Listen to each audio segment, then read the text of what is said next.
The college football experience week 11 preview and picks episode on the Sports Gambling Podcast Network is brought to you by Bet365. Yes, Bet365 is offering new users a $1,000 risk-free bet.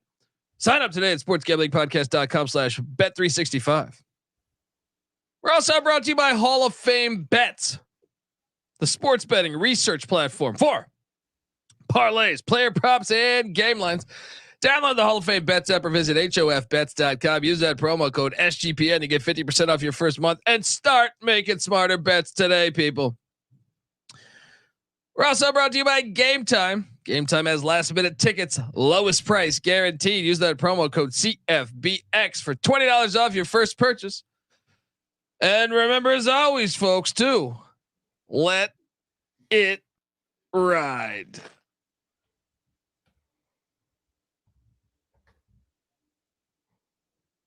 Hey, this is Bill Romanowski. You're listening to SGPN. Let it ride.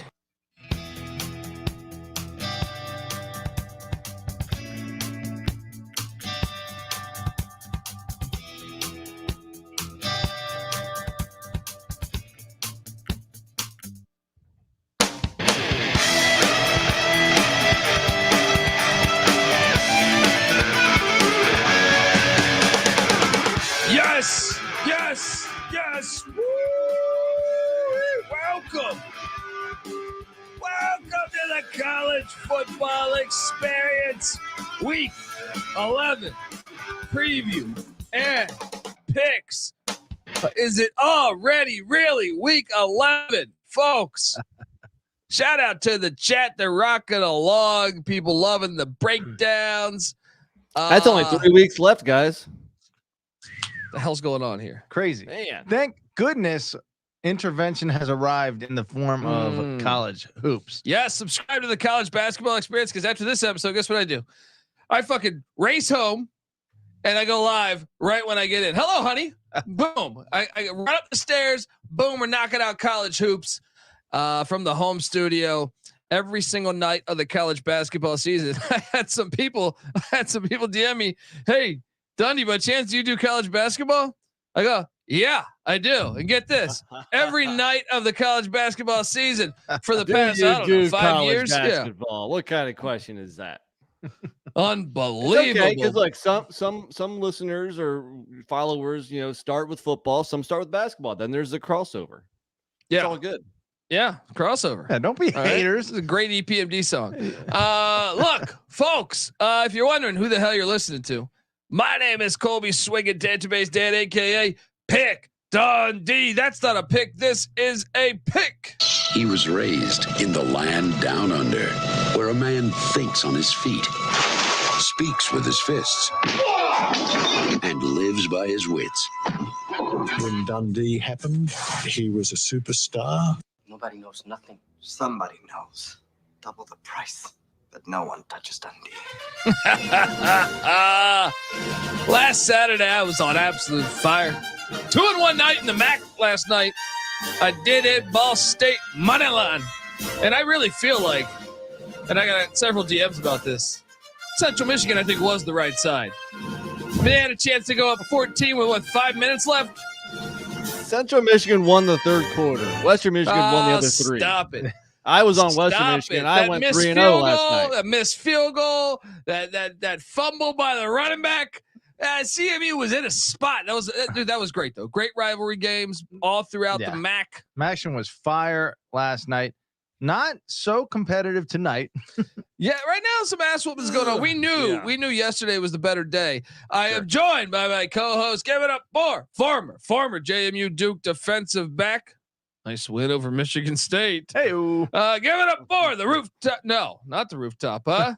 former JMU Duke defensive back, the burrito eating, sideline kiss stealing, wheeling and dealing. Patty C in the place to be. Hi-oh.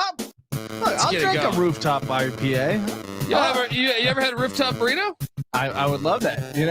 When we haven't done any construction, then I can tell that that's a power move at the construction site. The rooftop burrito. That's true. I was working on the art department set for, dude. I don't know how I lied my way into this fucking scenario here. I'm like, I got a fucking hammer, nails, all this shit, tool belt, everything. I'm fucking on the top of a roof, some LA house. Think Zoolander in the cave.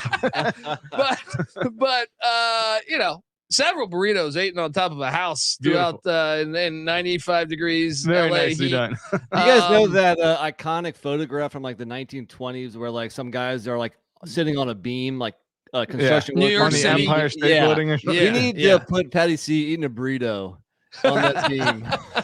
Fuck yeah. I like that.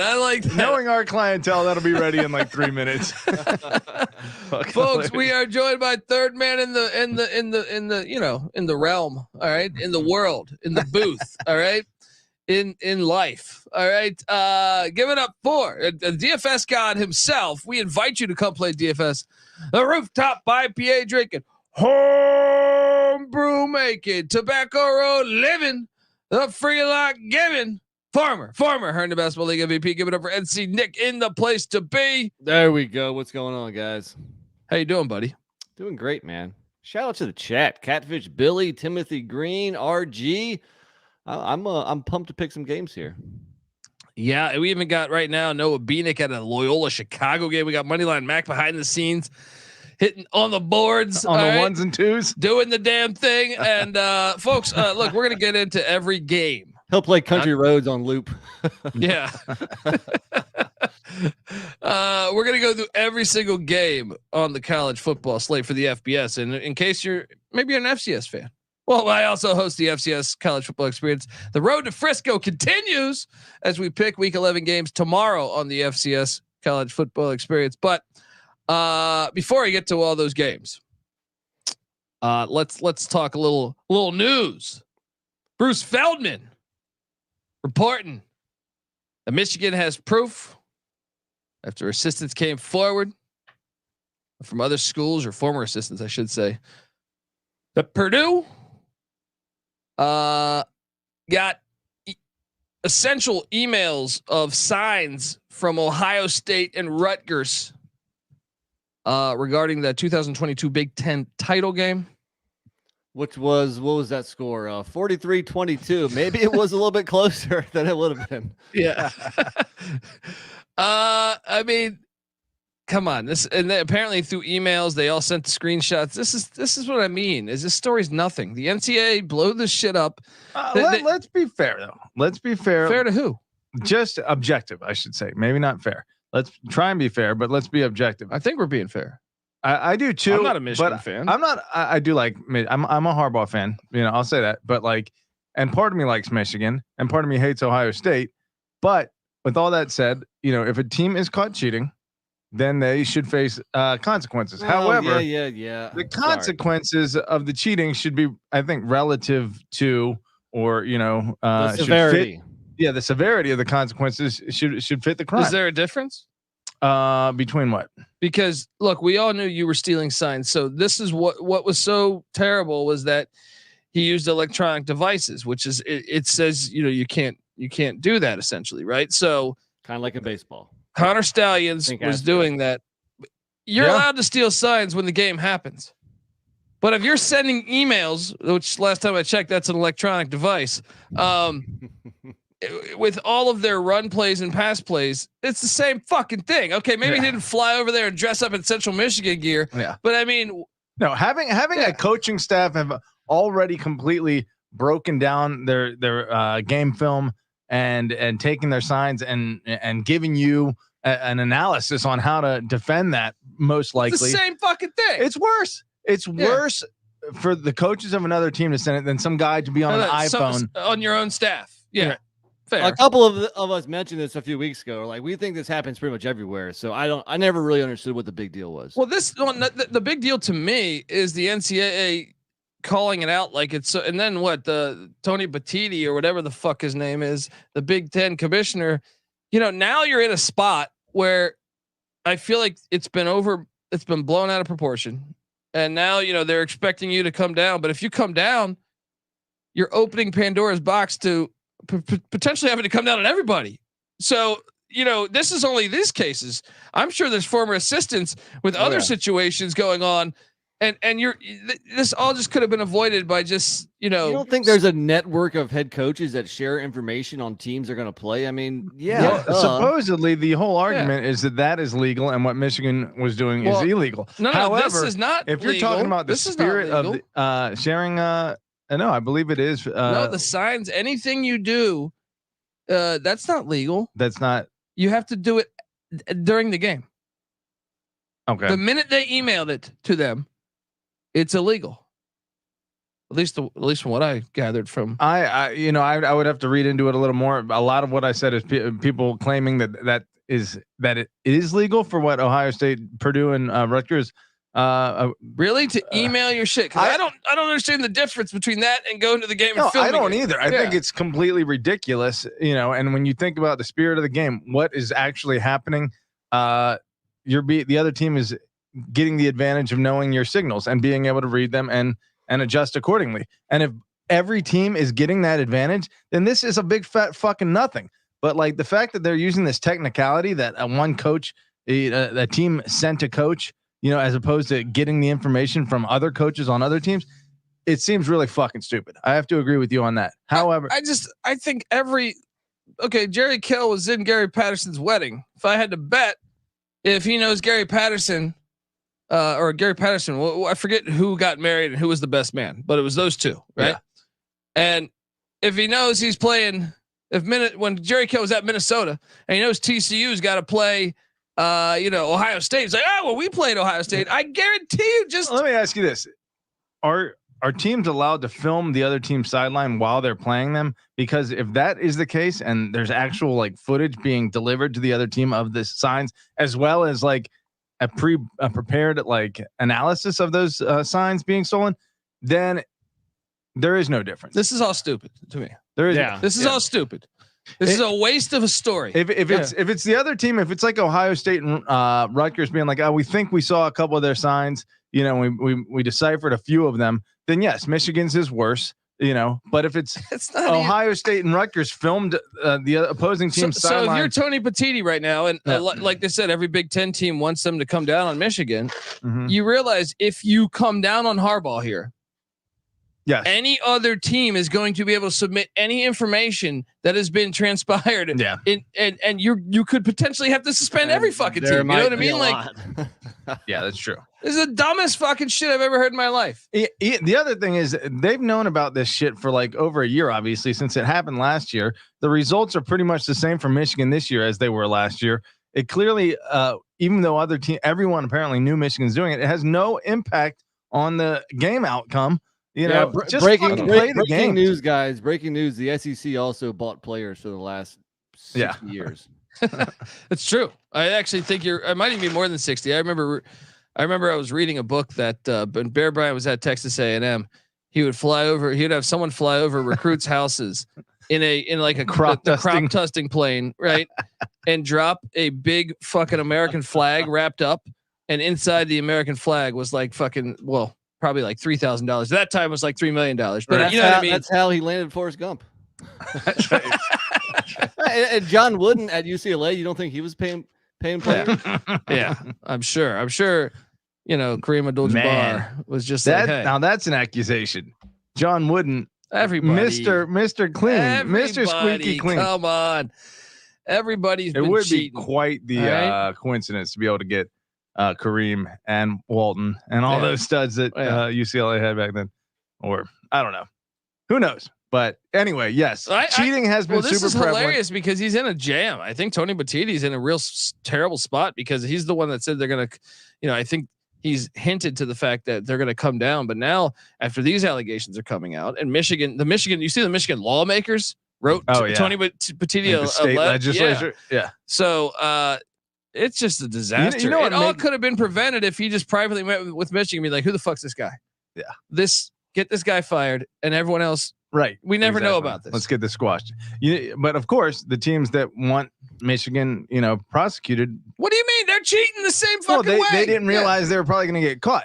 So someone within the Purdue program must have been a friend of Michigan. Yeah. Brown probably is at Louisville and he's like, hey, this former assistant. I have no idea, but I'm saying, Yeah. well, I got nothing to lose here. I'm not in the Big Ten anymore. You know what really pisses me off is Lane Kiffin and Greg Schiano. Greg Schiano is He's implicated. an Ohio State guy though, dude. Yeah, that's fine too. He was passing those signals away. He was like, "Hey, Purdue." Yeah, exactly. And he's got the nerve to be like, I don't like the fact that I'm being asked about this. Fuck you. Yeah. And Lane Kiffin too, being like, oh, that's a huge advantage that they have. Like Lane Kiffin coached under Saban. His career was resurrected by Saban, and we all know for a damn fact. He was at USC. Yeah. I mean, Lane Kiffin is not a clean football coach. Yeah, anyone at Ole Miss's entire existence as a program, I don't know that I can picture a dirtier program in the history of college athletics than Ole Miss. Yeah, like LSU if you had to name up there. If I had to if you put me on Mars and there's Martians and they're like, so college, I'm explaining college football programs and they're which ones get away with the most. I think Ole Miss, LSU would probably be two of the top 10 names. I don't know that there's ever been more than like a 5-year period where Ole Miss wasn't under some kind of investigation or another. Always. I mean, everything about Ole Miss has been fucking shady as fuck forever. Yeah. Anyway. JMU, speaking of writing their senators, James Madison, right? They're writing the NCAA saying, hey, this is bullshit. We're beating the piss out of every team we play. We demand that respect. And we demand a shot to play. Because here's the thing. If they reverse this, then they're eligible because the Sun Belt's rules say they're eligible. It's the NCAA rules. So they'd be eligible to play for the Sun Belt Championship. If this gets reversed, and then obviously, who knows? They'll never put them in the CFP because they're just came from the FCS and they're a threat to their whole fucking system. Yeah. Even though they've been up by double digits every single game except the Troy game. Yeah. So hold on. So if nothing changes, this is the last year, or is there one more year? Do we know? For this rule to exist, or for JMU? For JMU specifically. I think it's only a 2-year rule. I read somewhere that it was at one point a 4-year. College hoops is like a 3 or 4 year thing. Okay. So stupid. So retarded. So stupid. Yeah. So I doubt things are going to change this year for JMU, unfortunately. But hey, at least next year you're good to go. Yeah. You know what's interesting though? I was reading the article by I think maybe the Athletic. I don't know. Where they were citing Liberty. So the NCAA made an exception, and when Liberty challenged them, because Falwell said, "I'll see your ass in court," right?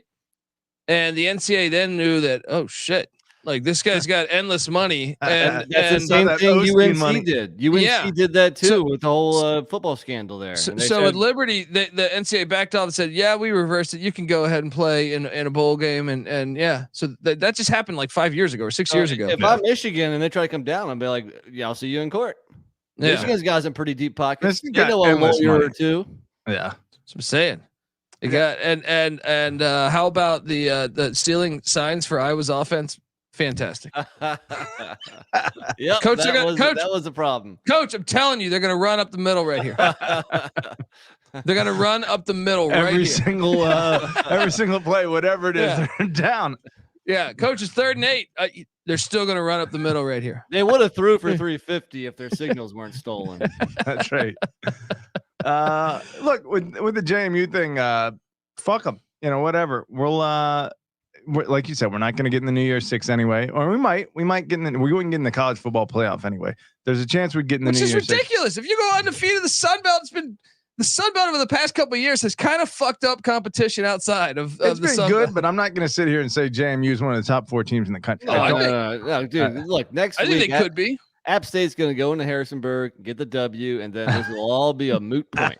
Well, you know what does hurt is Jalen Green. It does hurt. The nation's leader in sacks. Yeah, we lost a dynamic for the year. I mean, that happened last year when we lost conference offensive player of the year, Centeo, and then boom, we lost a couple and during that stretch. This guy might be the most dominating player. He's definitely going to be on Texas next year. It hurts to lose your best player, but good teams have depth, so no excuses here. But it is going to affect us a little bit. But look, so like I don't notice a difference between JMU this year and Cincinnati 2 years ago.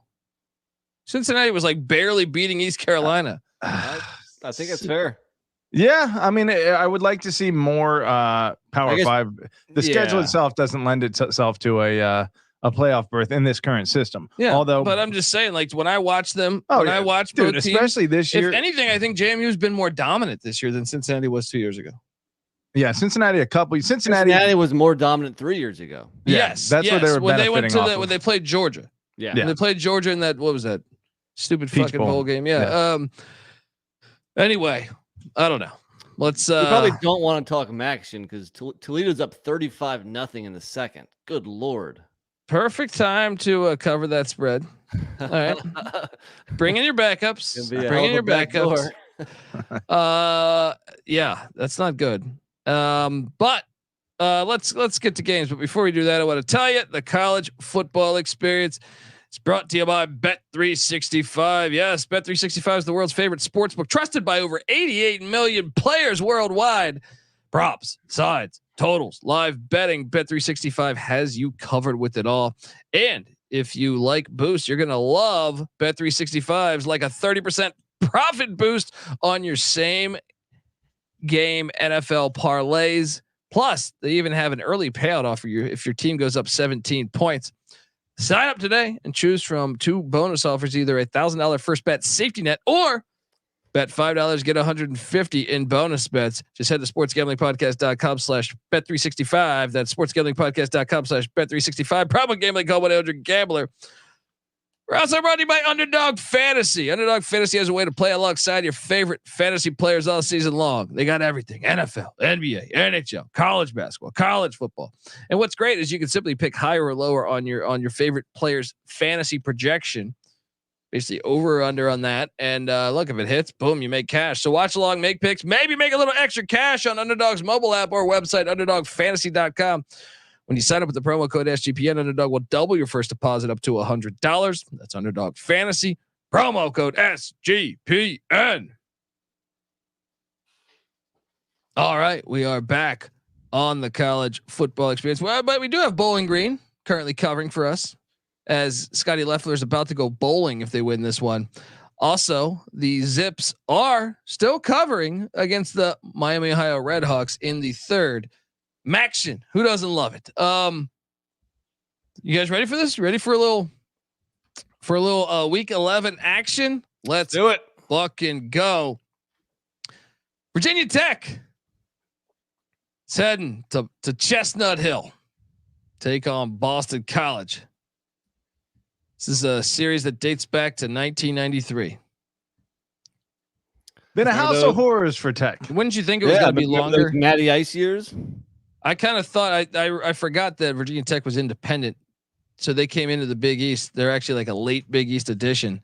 So that series doesn't. It's funny they protected that game. It's like it just started like 10 years before they jumped to the ACC. Yeah. No, that's our rival. Gotta have that one. But the entire series was littered with some memorable moments. True. Virginia Tech has a 9-game lead on the Eagles, who, by the way, not eliminated from playing in the ACC championship yet. Pretty incredible. 6-3, and how you about laughed this remaining at me schedule? when I said it was a decent loss for I took UVA. the over on Boston College. You That still was one laughed of at me. Oh, I knew they were terrible. Look at their wins. Which win was the most convincing? Was it the 3-point win against Holy Cross where the guy stepped out of bounds and it would have been a loss? The 3-point win against Virginia, the 3-point win against Army, the 15-point win against Georgia Tech, which is actually looking genius, or the 7-point win against UConn, or the 7-point win against Syracuse with their backup quarterback. Those aren't very good wins. Yeah. Really, the hilarious thing is that if they could beat Northern Illinois, they'd be 7-2 right now. Yeah. Dude. And don't forget, like they almost knocked off Florida State. Yeah. And then like you look at the remaining schedule and you're like Virginia Tech and Chestnut Hill, at Pitt, home to Miami, where it's probably going to be cold as fuck. I don't think it's that crazy to think they can go 9-3. And like you said, with Northern Illinois and Florida State, they lost to NIU in overtime, and Florida State was a 2-point game. So you can really build a case that Jeff Brom's the greatest fucking coach of all time because he blew them out. Not Jeff Brom, Jeff Hafley. No, Jeff Brom and Louisville blew them out. Well, this is the greatest schedule of all time. And you know what? They're home. I think they win again because Virginia Tech has just been abysmal on the road this year. You got blowouts to Rutgers, Florida State, Louisville, and they also lost to a Marshall team on the road, and Marshall's now lost 5 straight games. So I'm on BC, guys. I am too, because Virginia Tech's run defense is poo-poo. And look, Boston College is getting a point. What am I missing here? BC's the better team. They win at Alumni Stadium. Patty C, what are you doing here? It's true. You might make the argument even right now that Lane Stadium is the most, responsible for, or the most effective environment. They're 4-0 at home and 0-5 on the road. Rutgers was getting over 7 yards of carry. That hasn't happened since the first college football game ever. Oh, they lost. Right? Never mind. They lost against Purdue at home. So 4-1. 4-1 home. At Boston College, yes, they're going to take an L. It's a 1-point spread. Yeah, BC's getting a point. BC's getting a point. Yeah, get the fuck out of here. Stinks a little bit, doesn't it? It does stink. Nick? Oh yeah, Nick's sorry, still you say there? Nick in Yeah. there. I'm here. I guess. I don't know. I don't think it What do stinks you that mean? much. I mean, look, I think people know Boston College is phony. So no, you're right. I guess it does stink some, but I don't Yeah. care. I think BC they're at home and they're a slightly better team right now. So Here's the thing. Maybe Virginia Tech turned a corner though, because they obviously beat ODU, but then 3 straight losses. I don't think And they then, turned the look, corner. well, they beat bad teams at home. That's what Virginia Tech has done so far this year. Oh, okay, but listen to this. They beat Pitt by 17. They were in it in the fourth quarter with Florida State on the road. They beat Wake Forest by 17. They beat Syracuse by 28. And then I last wouldn't week, be shocked if they beat Boston College. I mean, that's why it's a close Yeah. spread. But I just think you have to go Vir- BC at home. Yeah, Virginia Tech's got to earn it to me on the road. They've I been agree. ass on the road. Yeah. Tulsa, Tulane. Bet you didn't think this one goes back way further than Virginia Tech, Boston College, did you? Yep.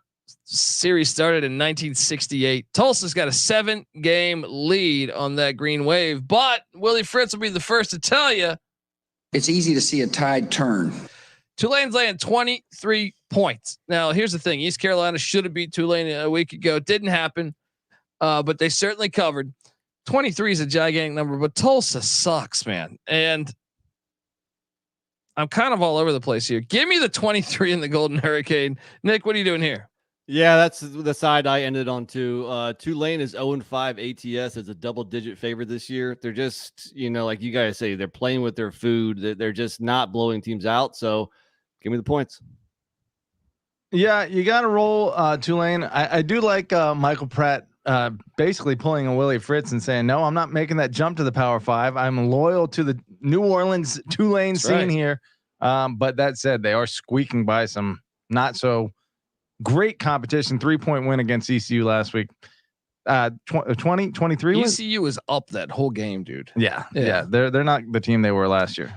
The Temple Owls, who have been up and down this year. I ate shit on my pick with Navy -6.5 last week. They traveled to Raymond James Stadium, the big sombrero they used to call this thing. South Florida's laying 7. Why? Give me Temple +7. I hate this game. This series dates back to 2012. Temple has a 3-game lead, but get this, Temple's won 4 out of the last 5, and they're getting a touchdown. Give me the Owls plus the points, Nick. 2 very boring programs that play at NFL stadiums off campus. There's some similarities here, but no, I was on Temple last week, and EJ Warner is back, and so is the Temple offense. He threw for 400 plus last week. I think he has some success again, and I think this is a close game. Give me the points again. Now, here's the thing. At least South Florida is building a stadium on campus. Temple, take notes, or maybe even play at that soccer field you have there, where just to make it look like you can pack a crowd. All right. Play at a fucking gigantic NFL. It's just terrible. Anyway, Patty C, what are you doing here? Yeah, it's like when a chick tries to fit into clothes that are too small for her. Yeah. You're not fooling exactly. anyone. Yeah. And just because the clothes are small doesn't mean it looks Just right. saying. Just because your stadium's huge, it still looks They ridiculous. figured that out with that movie Exit to Eden. They're like, that was Cass Rosie O'Donnell. And they're like, why did we do that? Right? Wasn't even she in Dan like Aykroyd- lingerie or something? Or it's Yeah, like, even Dan God. Aykroyd was like, "Fuck, why did I accept this?" It's like I signed on when we had I don't know, Crawford. maybe Sidney Crawford. The next thing we went from Crawford to Rosie O'Donnell. Couldn't get Rosie Perez. We went Rosie O'Donnell. No one has. Our demographic doesn't know exit team. Well, but then you'd have to listen to Rosie Perez's voice, Billy. Yeah. Which one is more repulsive? That's tough to say. Look, USF started the year pretty strong. 3-2, including a 14-point loss against Bama. But since then, gave up 56 to UAB. Dude. Gave Don't up try 56 to sprinkle any to Florida Atlantic. Team. Gave up 59 to Memphis. They did squeak by UConn. They suck right now. So yes, I'm going to fade USF. I'm going to have Temple covering. Yeah. Although EJ Warner, despite injury, still one of the nation's leaders in interceptions. So when you throw the ball around that much, you're going to get picked off. He's missed like 5 games too. I know this because he's my fantasy football quarterback. That's remarkable. Vanderbilt at South Carolina. I know you're all excited about this one. Series dates back to 1961. Vandy's only won 4 times ever against South Carolina.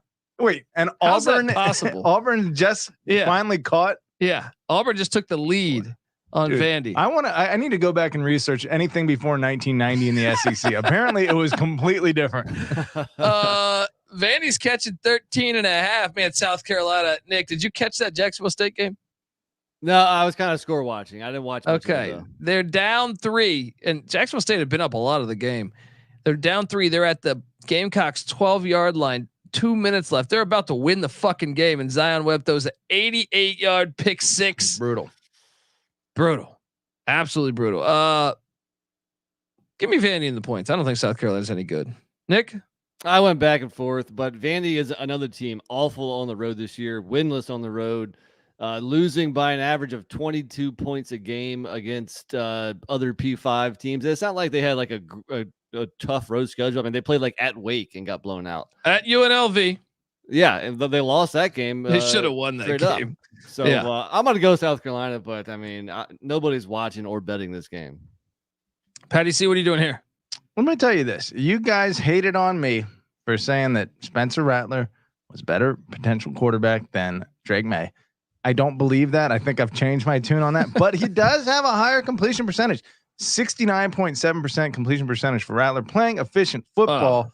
That is good enough to win by 2 touchdowns against Vandy at home. I could play that game though. Tez Walker wasn't available for the 8 of the fucking 10 games that North Carolina could play in. South Carolina's had some injuries too. I think Antoine Wells has missed most of this year. True, but Tez also Walker the got SEC there like halfway through the season, right? Does the non-con bullshit. You know what I mean? Although South Carolina is one of the more aggressive, I feel like, scheduling in the SEC. Didn't they have like the hardest schedule in the whole nation this year? Or something? Oh, that's all fake. You realize it's like when anyone that ever quotes the schedule, the toughest schedule thing. Yeah. What is it? The FPI or whatever the fuck. You know, it's all fake. The Big Ten teams have to win against each other. I hate these people telling me, well, Michigan's schedule is actually not bad. Yeah, look at Nebraska. And it's like, no, okay, Nebraska had to play Northwestern. All right. If you have enough shitty opponents playing each other, someone's got to win, and that's going to make your record look good. Yeah. You know what I mean? Like, you're not actually a good team. So yeah. I think I'm mistaking South Carolina shit. For Mississippi State anyway. But no, South Carolina normally does stay aggressive in the non-con. North Carolina and Clemson. Yeah. Jacksonville State pretty decent. But I hate when people try to use that like they haven't looked into how the metrics made. And it's like, well, okay, if you're doing that from the start, then they're never going to give you, it's got to be a Big Ten team or SEC team based on from the start. And then they're going to honor because they give more credit for the fourth non-conference. Yeah. And Rutgers is like 6-3 right now. Rutgers has yet to beat a team with a winning record. You know what I mean? So they're honoring this as some great win. Like, oh, Michigan has a great win against Rutgers. Yeah. It's all bullshit. It's all bullshit. Bring back the Collie Matrix. JMU number 7 in the Collie Matrix. Maybe we do belong in the college football playoff. Eastern Michigan on the board, 35-3. The comeback. There we go, started. Eagles. Fly. Let's go. All right. Next up, we jump over Georgia Tech, Clemson. Wow. This game's been going on since 1898. There we go. Before that, the first 5 games I talked about, the oldest was 61. This one, 1898. But get this, Clemson's won 10 of 11. but they're still trailing that series. Yeah, right? Georgia Tech still got a 15-game lead. They said, relax. We'll call Paul Johnson if we need to. Now, right? I was surprised this was not one of the ones they renewed in the new format as a protected rivalry. If you've been playing since 1898 and you are a border battle, yes, that actually probably should be a rivalry. Well, here's the thing. If the ACC wants and it's been competitive. Here's my thing. If the ACC wants to get really good, who's their commissioner's name again? Jim Phillips, is it? Yeah, there you go. If I'm Jim Phillips, which he would never think like me because he's just such a muh. All right, like, give me Stanford and Cal. It's like, Stanford, Cal, and SMU. We care about the student athlete. I think though, getting Georgia, like one of your jobs should be, how do we make Georgia Tech a power again? Because they're in Atlanta. All right. They won a national championship in 1990. If you can get the ball rolling, to me, he's got to do this with Miami. I don't think that's the commissioner's job, really. That's college football these days. What are you talking about? Sankey canceled Oklahoma, Georgia this year. Yeah, I guess Come so. on. I mean, there's you can give them favorable schedules and stuff. Okay, I guess so. But I mean, a commissioner should not be thinking that deep into let me bolster Georgia Tech and Miami. Well, if those you two want programs should be trying to bolster themselves. True, but also if you want the ACC to exist in 10 years, you might want to start thinking like that. Oh, don't worry, we got SMU now. They're the new Texas. That's right. Yeah, Craig James, baby, that blood money, right? Didn't he run for governor and got like 7 votes? Even his teammates were like, "No, that guy's a dick." You know what I mean? Like, I can't vote for that guy. Michigan. I think I'm gonna take Georgia Tech. Oh yeah, sorry, we didn't even take. Yeah, sorry. Georgia Tech is getting 14 and a half. At that hook is big. Clemson there. What's the name of that stadium? I'm drawing a blank on it right Memorial? now. Yeah. Memorial. There we go. I think it's still hard to lay 2 touchdowns with Clemson. Yes, they looked pretty good against Notre Dame, but show me that one more time. And you know what? Haynes King and Georgia Tech, I mean, they're slinging it right now. So I'm gonna take the points. Who is more of the anti-Iowa? Is it Georgia Tech right now? They have the number 14 offense, but the number 129 defense. Do you know who Georgia Tech's OC is? Who's that? Chris Winkie. Hey, Heisman baby. He's 75 years old. 75-year-old quarterback, 95-year-old offense coordinator. Let's go. Well, USC number 8 offense, number 123 defense. LSU, I want to say, is the number 1 offense, and what is their defense? It's pretty fucking bad. Number 99 defense. Apparently, some of these, but Georgia Tech is now in that crew. Clemson, meanwhile, the number 6 defense. So offense meets defense in this game. I think 14 is too many. I'm going to ride Georgia Tech. I'll ride it too, but Dabo told us to buy stock in Clemson right now. Letdown City is coming here. Give me the 14, but I don't feel good about it. Did you see what Georgia Tech so just did to UVA? Look, you can laugh at it. You can laugh at it all you want, but they throttled a UVA. Great team, according to Patty C. They just did a lot better than a lot of other teams did. A lot of other decent teams did against UVA. I do have a couple noon Eastern time locks. So just get to those games already. All right, let's go. Michigan, Penn State. Oh, let's go. I mean, this could be one of them. I'm curious because first off, they've been playing this one since 1993. Michigan has a 6-game lead. You know what? By the way, I'm going to lock Georgia Tech on Clemson. Ooh, there we go. Buzz, sting. Patty C. The more you look at it, they beat North Carolina. That 5-point loss at the beginning of the year to Louisville. They might be a much better team than anyone realizes. Interesting. I don't feel good locking it. If it was in Atlanta, maybe beat Miami. That's another 6-3 team. They're pretty good. Georgia Tech. You're buying in. You're buying in. They did already hit their over, and I think I was the only one that went over on GT this year. Out of the there it is. Flex it. All right. Game of the week. Michigan laying 4.5 in State College against Drew Aller.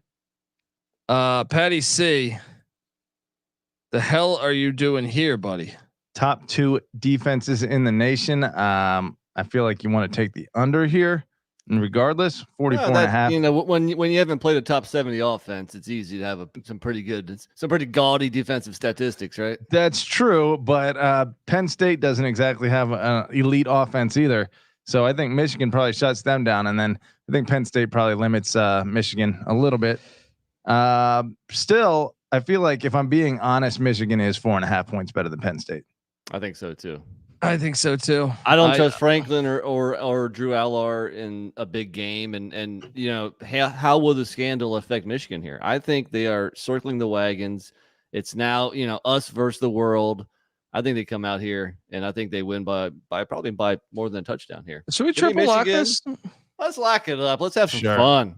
I don't know though, because but I will say this: the noon kick does hurt Penn State. That was a mistake, but that's Fox. Those big noon games screw up a lot of games. Well, with Penn State's defense, Michigan again, I think they're wearing down other teams and exploding in the second half to pull away. I don't see that necessarily happening against Penn State. So I just think Drew Allar has been a total fucking lemon. Yeah, that's true. Michigan might get some great field position on that alone. Lots of 3 and outs. Come on, lemon party up. Lemon party. Let's go. Lock it up. Let's go. Big Blue minus the points.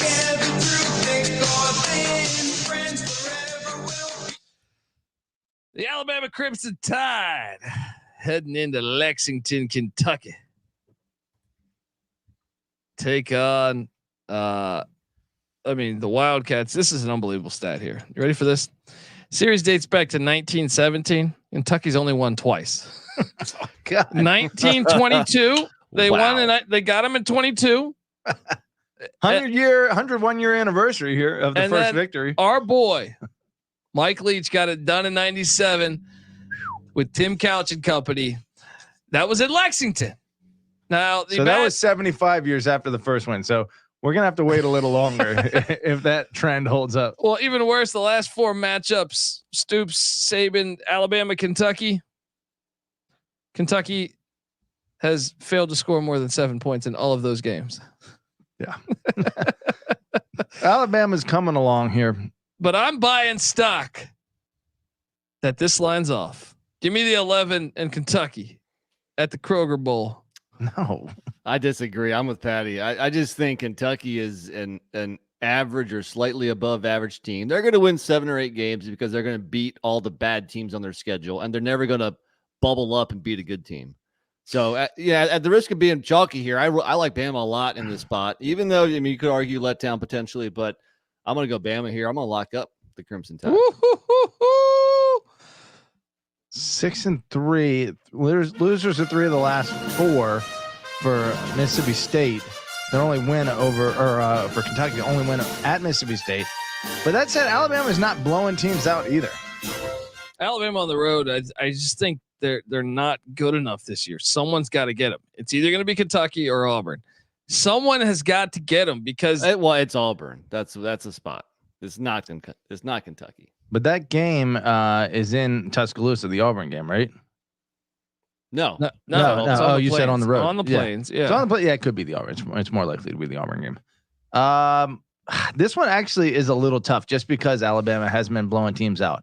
And Kentucky's played decently close against most of their hard teams. Still, I feel like Alabama's 11 points better. Going chalk, are you? Okay. I mean, Missouri beat them by 17 at home. True. Who's got a better offense, Missouri or Alabama? That's debatable. Yeah. I mean, I kind of think Mizzou has a better offense. Better passing offense, that's for sure. Okay, let's continue on. Next up, we jump on over and talk about what's worse, the stat I gave you about Alabama and Kentucky, or this? The Kansas Jayhawks are taking on Texas Tech. The series dates back to 65. Kansas has only beat them twice. 2001 and 2019. That's unbelievable. Texas Tech isn't even that great of a fucking team. Kansas has been. That just makes Leipold even that much more impressive. He's just setting unbelievable records every week. Nick, what do you think? Which one do you side with? Which record's more ridiculous? What is it again? Alabama's 2 wins. I'm sorry, Kentucky's 2 wins against Alabama since I don't know, 16 was it, or 1912, or since 1960, Texas Tech, Kansas. Kansas only has 2. Oh, I think it has to be Texas Tech, Kansas. Alabama's been a premier program, and Texas Tech hasn't. So yeah, that one's worse. Have they played every year, Kansas and Texas Tech? Not every single one of those years, but obviously since. But a lot of them. Yeah. That's stunning. But Kansas favored here, 3.5. Laying 3.5. Kansas alive to make the big. I have a future on Kansas. I have a future on Oklahoma State. They're tied for 3rd in the Big 12 right now, just 1 game back. Moneyline Mac likes Texas Tech here. I know people saying Leipold's got to interview, or there was speculation that he interviewed at Michigan State. He issued a statement, or someone for Kansas issued a statement, I guess, on his behalf, saying that he has not talked to any other team. Yeah, these Twitter rumors, You heard a rumor on the internet. Yeah, I'm laying the 3.5. I don't care.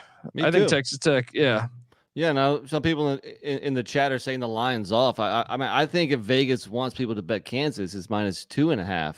So I like the fact that it's at 3.5, and I think they're the better team. They're at home. I thought the letdown spot was going to be last week at Iowa State, and they just kept on rolling, kept on winning like a good coach and a good team does. Give me the Jayhawks. Let's go. Kansas, for the most part, with a couple, obviously not having Daniels for Texas hurt, and they got rolled. But they've been pretty consistent throughout. Meanwhile, Texas Tech up and down. I don't know which one we're going to get, but on the road, I guess I'm going to lean Kansas. 3.5 isn't that many. Maryland is taking on Nebraska. It's a deep rivalry that goes back to 2017 or 16. I'm sorry, 16. That was their first matchup. Nebraska's 2-0 all time. They had woes. It just hasn't been against the Maryland Terrapins, who are the most counterfeit fucking team. Patty, see, we argued about this 2 weeks ago. If Maryland still has yet to be the team with a winning record. If they lose this game here, they have Michigan and Rutgers in Piscataway. I would say they're going to go 5-7, which would be incredible considering they were 5-0. That's so Loxley to lose 7 straight. I'm on the Cornhuskers at home +2.5. I think momentum is with Matt Rule and company. What are you doing here, Patty C? I have to agree with you. Maryland is on a downward spiral, and Nebraska seems to be getting better most weeks. So just on the direction and the quality of coaching, it seems like Nebraska is ready to pull the upset here. Nick? 100%. It's fade Loxley season, and especially fade road Loxley season. I'm all over the Cornhuskers. All right, moving along to the next one here. Indiana, Illinois. Nick, which game are you more excited to see? Maryland, Nebraska, or Indiana, Illinois? Oh man, I guess Maryland, Nebraska, because it's fun to watch Maryland lose. I'm a kind of a Maryland hater from back in the day, from the basketball, from the hardwoods. So I always like to see Maryland lose. That's a UVA and Duke shared brotherhood right there. Is hating on Maryland.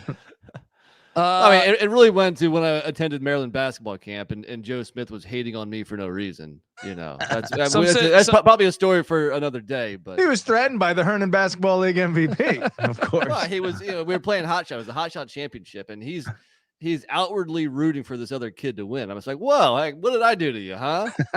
And I won. Joe Smith. Boom. Take that. And then he dunked on you later. All right. So I was like, 12 years old. I mean, come on. Yeah. Ended all recruitment. You get dunked on, you get dunked on. All right. Doesn't matter when, doesn't matter how, doesn't matter your age. All right. Guys, I was thinking about this. Indiana and Tom Allen have been feisty. They almost beat Penn State. I took them on the money line to beat Wisconsin. They're on the road at Illinois here, but if you look at the remaining schedule, at Illinois, home to Michigan State, at Purdue, they could go bowling. Tom Allen might have life. Give me the Hoosiers plus the points on the road. By the way, this game, fantastic. It dates back all the way to 1889. Illinois does have a 20-game lead. However, the Hoosiers have won 4 straight. Nick, what are you doing here? Dude, Illinois hasn't beat anybody by more than 6 points all year long. This isn't a team that you lay that kind of points with. This is a field goal game. Give me the Hoosiers all day. Patty? Indiana has a significantly better offense than Illinois. So I think that is the difference here. However, 6.5, 7, 6, 6.5. Indiana's going to cover this. So we saw Neil Brown escape being fired. Could Tom Allen escape being fired and go 6-6 and win the? They're not that bad. They're Indiana. not that bad. The Fighting Illini they have 4 wins by a combined 11 points. This is going to be a fun game, and it'll be 3-point game at the end. You think? Yeah. Final 9 a.m. game. Oh, they put it on the schedule. They put this fucking one on the schedule. It's back, a rivalry. They played a shit ton of times back in the day. Holy Cross at Army dates back to 1914. Army has an 11-game lead, but Army didn't want that smoke after they played them in 2001, and Holy Cross won by 9. That was the last time they played. Crusaders, Black Knights, West Point. Army's laying 14.5 points. Get the fuck out of here. I am locking up the Crusaders. Now, I know we got to monitor one thing. Quarterback Matthew Saluka for the Crusaders has missed the past 2 games. Yeah. However, I think he's missed the past 2 games because he knew this rivalry game was on deck. Holy Cross won both those games too. Yeah. And one of them was over Fordham, who has a win over an FBS team this year. Some say that Holy Cross should be in the ACC. Who did Fordham beat again? They beat Buffalo. Buffalo, that's what it was. Yeah. Or maybe they belong in the AAC with Army. Maybe that could be happening soon. I would love to see Holy Cross is good, dude. They're good. I'll take the points. Go. Dude, Holy Cross Boston College should be a Northeast Catholic Boston rivalry. That'd fucking year. Fucking awesome. Put it on a weekday so the rest of the world watches. Yeah. Let's talk about fucking recency bias here with Army probably over after that win over Air Force. Forgetting, of course, that this happens every time 2 triple option teams play each other. Other than that, blanked by Troy 19-0, crushed by LSU 62-0, and lost to UMass. That alone. And who called for that one? One Colby down, one pick Dundee. Yeah, that's way too many points. Give me the Crusaders. Out of those 9 a.m. games. So look, I know you're going to have the Michigan Penn State one on the main one. Are you most excited about Virginia Tech, Boston College, Georgia Tech, Clemson, Texas Tech, Kansas, Maryland, Nebraska, Indiana, Illinois? I mean, I guess Bama, Kentucky, but that could get ugly. I think Texas Tech, Kansas is interesting. Yeah. But I think Georgia Tech, Clemson's interesting too, because who doesn't like seeing Clemson struggle? Can I make a case that Holy Cross Army is the second best game? Yeah, you can easily make that. NC Nick's a hater. He just hates Northeast. Man, Northeast football is fun. Yeah. And both of these teams have personality. The Holy Cross Crusaders and the Army Black Knights. Yeah, this is an epic battle. You're lucky Duke's not on Boston College's schedule. All right, you filthy piece of shit. Old Dominion is heading to the Flaming Libs to take on Liberty. Liberty's laying 13.5. Look, this series battle goes for back, second place in the state of Virginia. Hey, this series dates back to 2013. Liberty's 3-1 all time, and they've won 3 straight. 13.5 is a big number. Give me the Monarchs plus the points at the Williams Stadium there. I'm going to lock up the Monarchs. I mean, they just played the same game against undefeated James Madison. They lost by 3. This is what ODU does. They play undefeated teams. They got Georgia on the schedule next. Georgia would. They might actually, if they knew ODU was that good, they'd probably cancel it. But give me the points. Way too many points here. Yeah, I agree. Lock it up. You're locking it. He's locking it. NC Nick saying, ride with the Monarchs. He always was a big butterfly guy. I remember NC Nick would always ask me, "You want to go check out the butterfly exhibit?" Sting like a butterfly, right? Float like a bee. Patty C, what are you doing here? Oh boy, let's see. Liberty does have the number 5 offense. Jamie Chadwell getting that thing cranking. And what is that? Roanoke or Lynchburg? Yeah. Home field advantage for Liberty. Old Dominion, though, even though the stats don't support it, they do. I feel like have a pretty decent offense. They do. Wilson at the helm. Not Ken Wilson. Ricky Rowney. No, the quarterback Wilson. It's pretty good. And then the running back, I forget his name too. Explosive. I think you're right. 13.5 is too many, and Liberty's been beating up on bad competition. Nobody else wants to lock it with me. I don't think so. No. Flamin' Libs, that place gets lit. You tried to sprinkle the shit on me last week when I was like, Liberty's gonna fuck up La Tech. You know what? I didn't feel that good about it. Thank you, Patty C. I'll jump. Finally, on. somebody else around here that's got a pair on them. Showboat buddies. We got a double lock. You know, we need to have a Showboat buddies dance. We're just like, swinging our swords, so to speak. Shout out to Coach Leach. Yeah, check out his book, Swing Your Sword. Highly recommend it. NC State, Wake Forest. Look, you laugh, but this game goes back to 1885. Holy shit, Patty C. You know what was going on in 1885, Patty C? We had the light bulb out there. Yeah, that's right. Westward expansion. Sure. Is that Alexander Graham Bell, or is that the phone? Is American that the phone? Indians and America. Bell Phone Company. Yeah. I'm not Who's sure. Who's the light bulb guy? Is that Edison? I think it's Edison. old Tommy Edison. Turns out Edison was a fraud. Yeah. And, is that right? What's his name? Tesla was really the guy behind stuff. Yeah. Where was James Madison there? All right. JMU invented sex. Okay.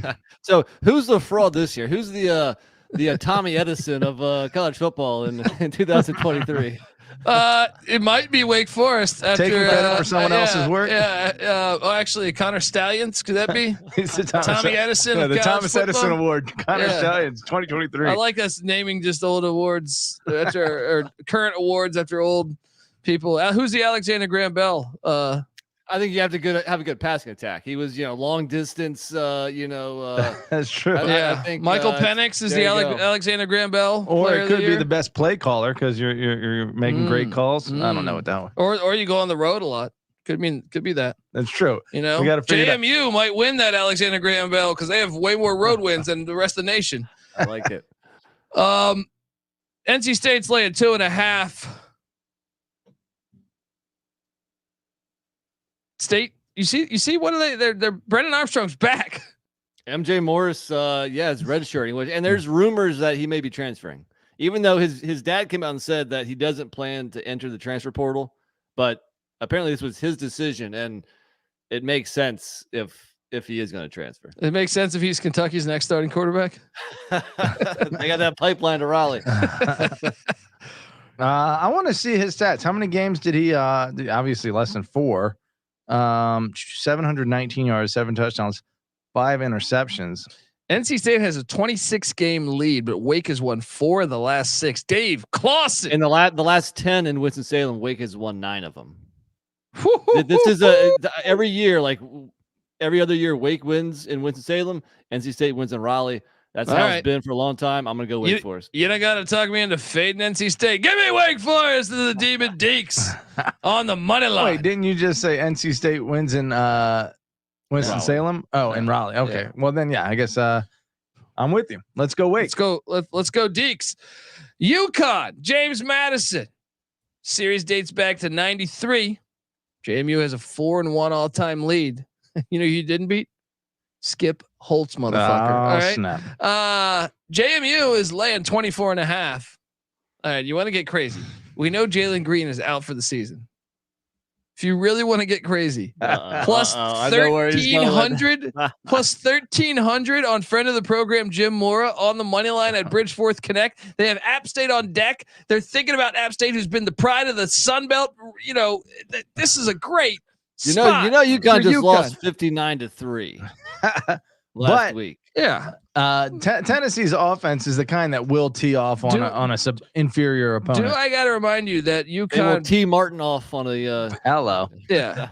UConn barely lost to Boston College, who might win the ACC, right?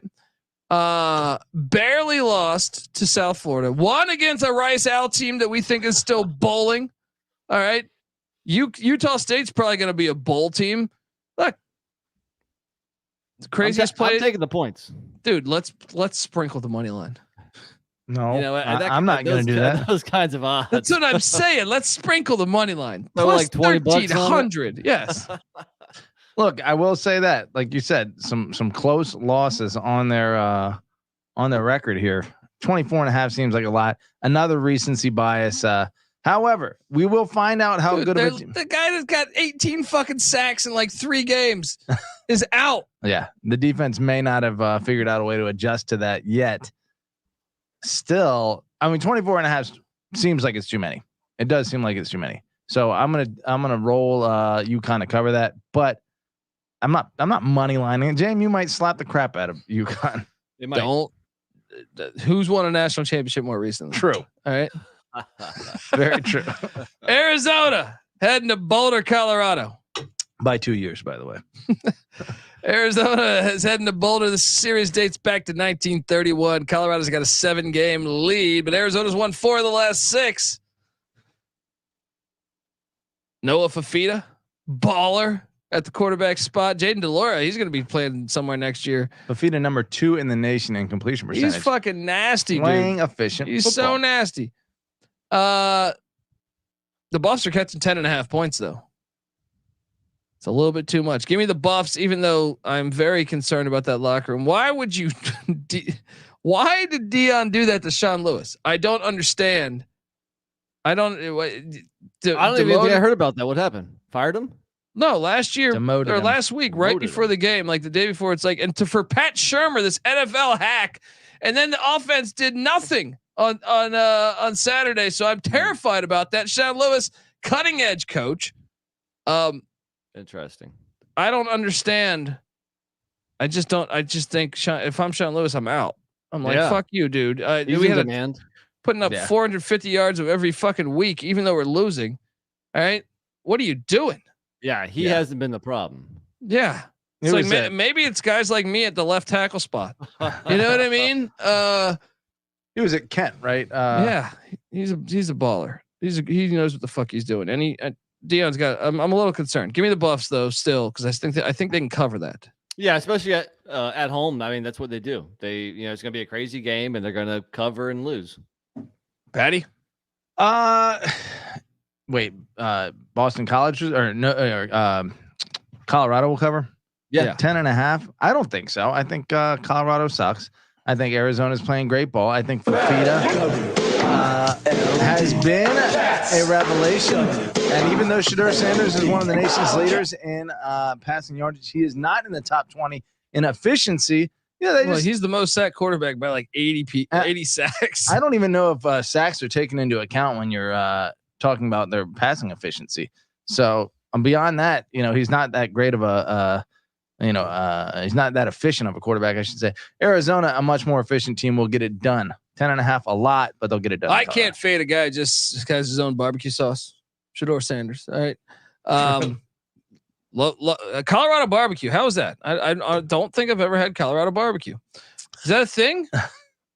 It is now. I mean, they got the KFC commercial. Now he's got the wings. Yeah. He is making his claim to the barbecue. Cut the game. bull junk. All Cut right? the bull junk. Folks, I want to tell you that the college football experience is brought to you by Game Time. Buying tickets to your favorite event shouldn't be that stressful. Game Time is the fast and easy way to buy tickets for all sports, music, comedy, and theater that is near you.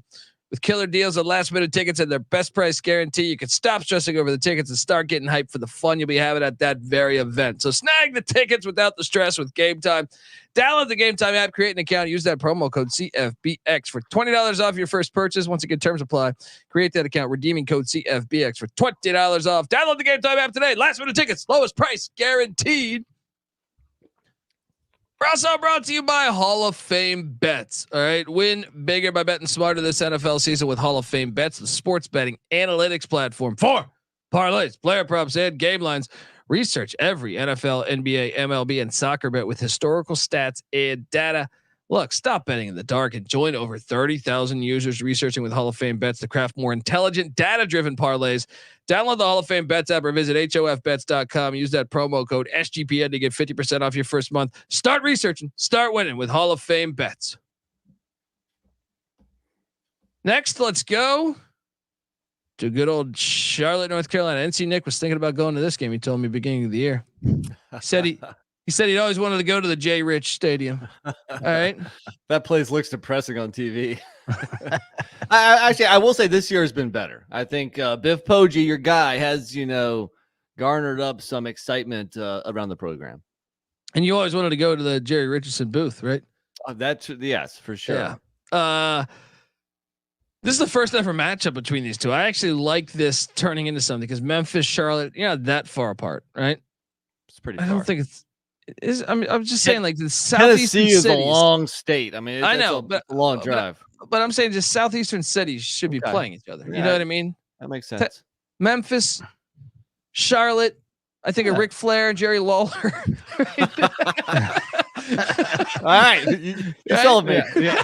I'm not much more intrigued by it. And you add in Biff Poggi's shirtless, fucking sleeveless shirts. Charlotte is a program that kind of didn't have any personality, but between putting CLT putting the clit clits, all over their uniform and logo, and then hiring Biff Poggi, maybe they got a little more personality than we realized. So Lawler is laying 9 points at Flair. All right, he's gonna lay 9 points at Flair. I think you actually got to lay it. Give me Lawler to get it done. Patty C, what are you doing here?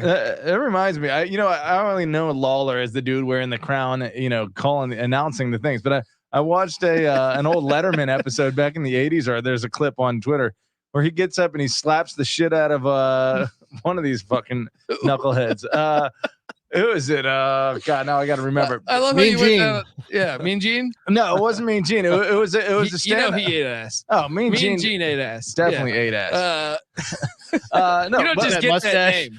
You just don't get that name. Lawler, and he was jacked back in the day. I would actually like to see if there was some Lawler versus Ric Flair matchups back in the day.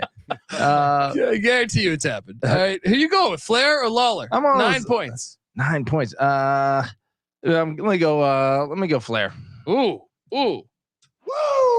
NC Nick, what are you doing here? I'm gonna go Lawler. This game reminds me of the FAU Charlotte game from a couple weeks ago, where FAU just blew the doors off of Charlotte. The difference will be the talent level at the skill positions on offense. Memphis has a lot. Charlotte doesn't. Yeah, I like Memphis. Lawler all day. Another matchup could be Honky Tonk Man against Ric Flair here. You know, Nashville, right? Is he Nashville? Honky Tonk Man? Honky Tonk. I mean, country music. I think so. Yeah.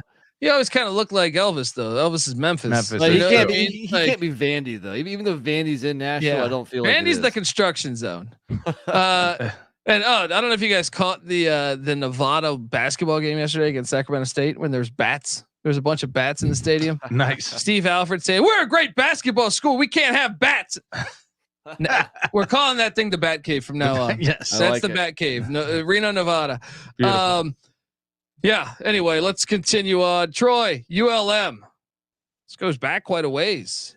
Surprised Patty C wasn't hip to this one. Since 1970, they've been playing. Troy only has a 3-game lead, but Troy has won 3 of 4. Troy is laying 21.5. Did you guys catch the 2-quarterback system that ULM's been running? I can't. Shout out to Welcome UAB for pointing that out. I retweeted it today. We're super hip to this. This is the future. NC Nick, you saw it. I'm taking Troy with this. I'm sorry. I'm taking ULM with this 2-quarterback system that's going on there in Monroe at home, catching over 3 touchdowns. Get the fuck out of here. They're covering this. Nick, what are you doing? I don't know, man. They've lost 7 in a row now, and quite a few of those games were more.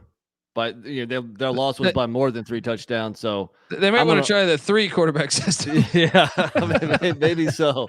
Nah, I'm gonna take Troy and lay the points. Patty, obviously a lot of comparable opponents, including in the non-conference slate. Both teams played Army. I think it is too many points just by a few, and the hook you're getting there. Let me take ULM on the road too for Troy. Yeah, Appalachian State, Georgia State. Series goes back to 2014. Guess what? App is 9-0 all time against Georgia State. Georgia State's head coach Sean Elliott, former App State guy. You think he gives him the signals before the game? He's like, you know what? I'm an App State guy through and through. Him and Sean Clark are tight. I just wonder who's going to get fired first. Well, I mean, I think Georgia State's okay this year, right? I think so, but they have lost 2 in a row and 3 out of 5. So like that, that nice start to the season. You're still bowling. What This are is the a fans in yeah. fucking What do the Center fans Park want? Stadium? Yeah, which fans are we talking about? Yeah, Oh, let's actually, he lit into the fans and his team after the JMU loss. He was saying that there was just no environment and the players weren't up for it. He said it felt like a spring game or something. Hey, is this the first time he's coached them? Yeah. I Hasn't just this think been he's every? frustrated. I just think he sees an undefeated team come into his stadium. I and don't there's no understand how excitement. people in Atlanta go to like. You can probably get in for $5. Yeah. Get over there. What's happening? You I gonna guess- watch? You gonna watch fucking Brent Key? Atlanta is an SEC town. Curious Yeah. what section of town it's in. I know, Atlanta. I did heard hear- it's in the ghetto. Yeah. Michael Barker, who by the way was on SportsCenter. Shout out to College Football Campus Tour. Wow. Yeah, he did talk about how it's maybe not in the best neighborhood. All right. But there's a lot of potential there. Then it's like Miami. Yeah. They're struggling to sell tickets. All of a sudden, you get somebody to galvanize that let's area. go with that. The ghetto is popping. Georgia State's laying 2 points. Nope. I think App State's caught something. App State wins, and I got my future I'm sweating here, so I needed to root for App State. NC Nick, what are you doing here? Yeah, I'll go App again. I think we need some wins, and maybe they have. And I mean, history is history. They've won 9 in a row. They've won not in a row. They've won all 9 in this matchup, and none of I think one of them was a 1-score game. So, give me App. Patty C. That is 2. No, yeah, I'm on App. I don't know though. App is up and down too, but they're playing better football. So on the road, Is that a road game though? Yeah, not really. you know what? Give me Georgia State. Mm. Give me Georgia State. I just flip flopped. We're going Georgia State. Rebound here. Mm. Look, It's easy to see a tide playing turn. JMU will make you look bad. Fred McGriff and Terry Pendleton are walking through that door. Folks, this concludes side A. If you're watching on YouTube, stay put. We're going to jump over to side B. We are the College Football Experience. Subscribe, give us a 5-star review if you can, iTunes, Spotify, whatever, right? Also subscribe on YouTube, youtube.com/the college experience.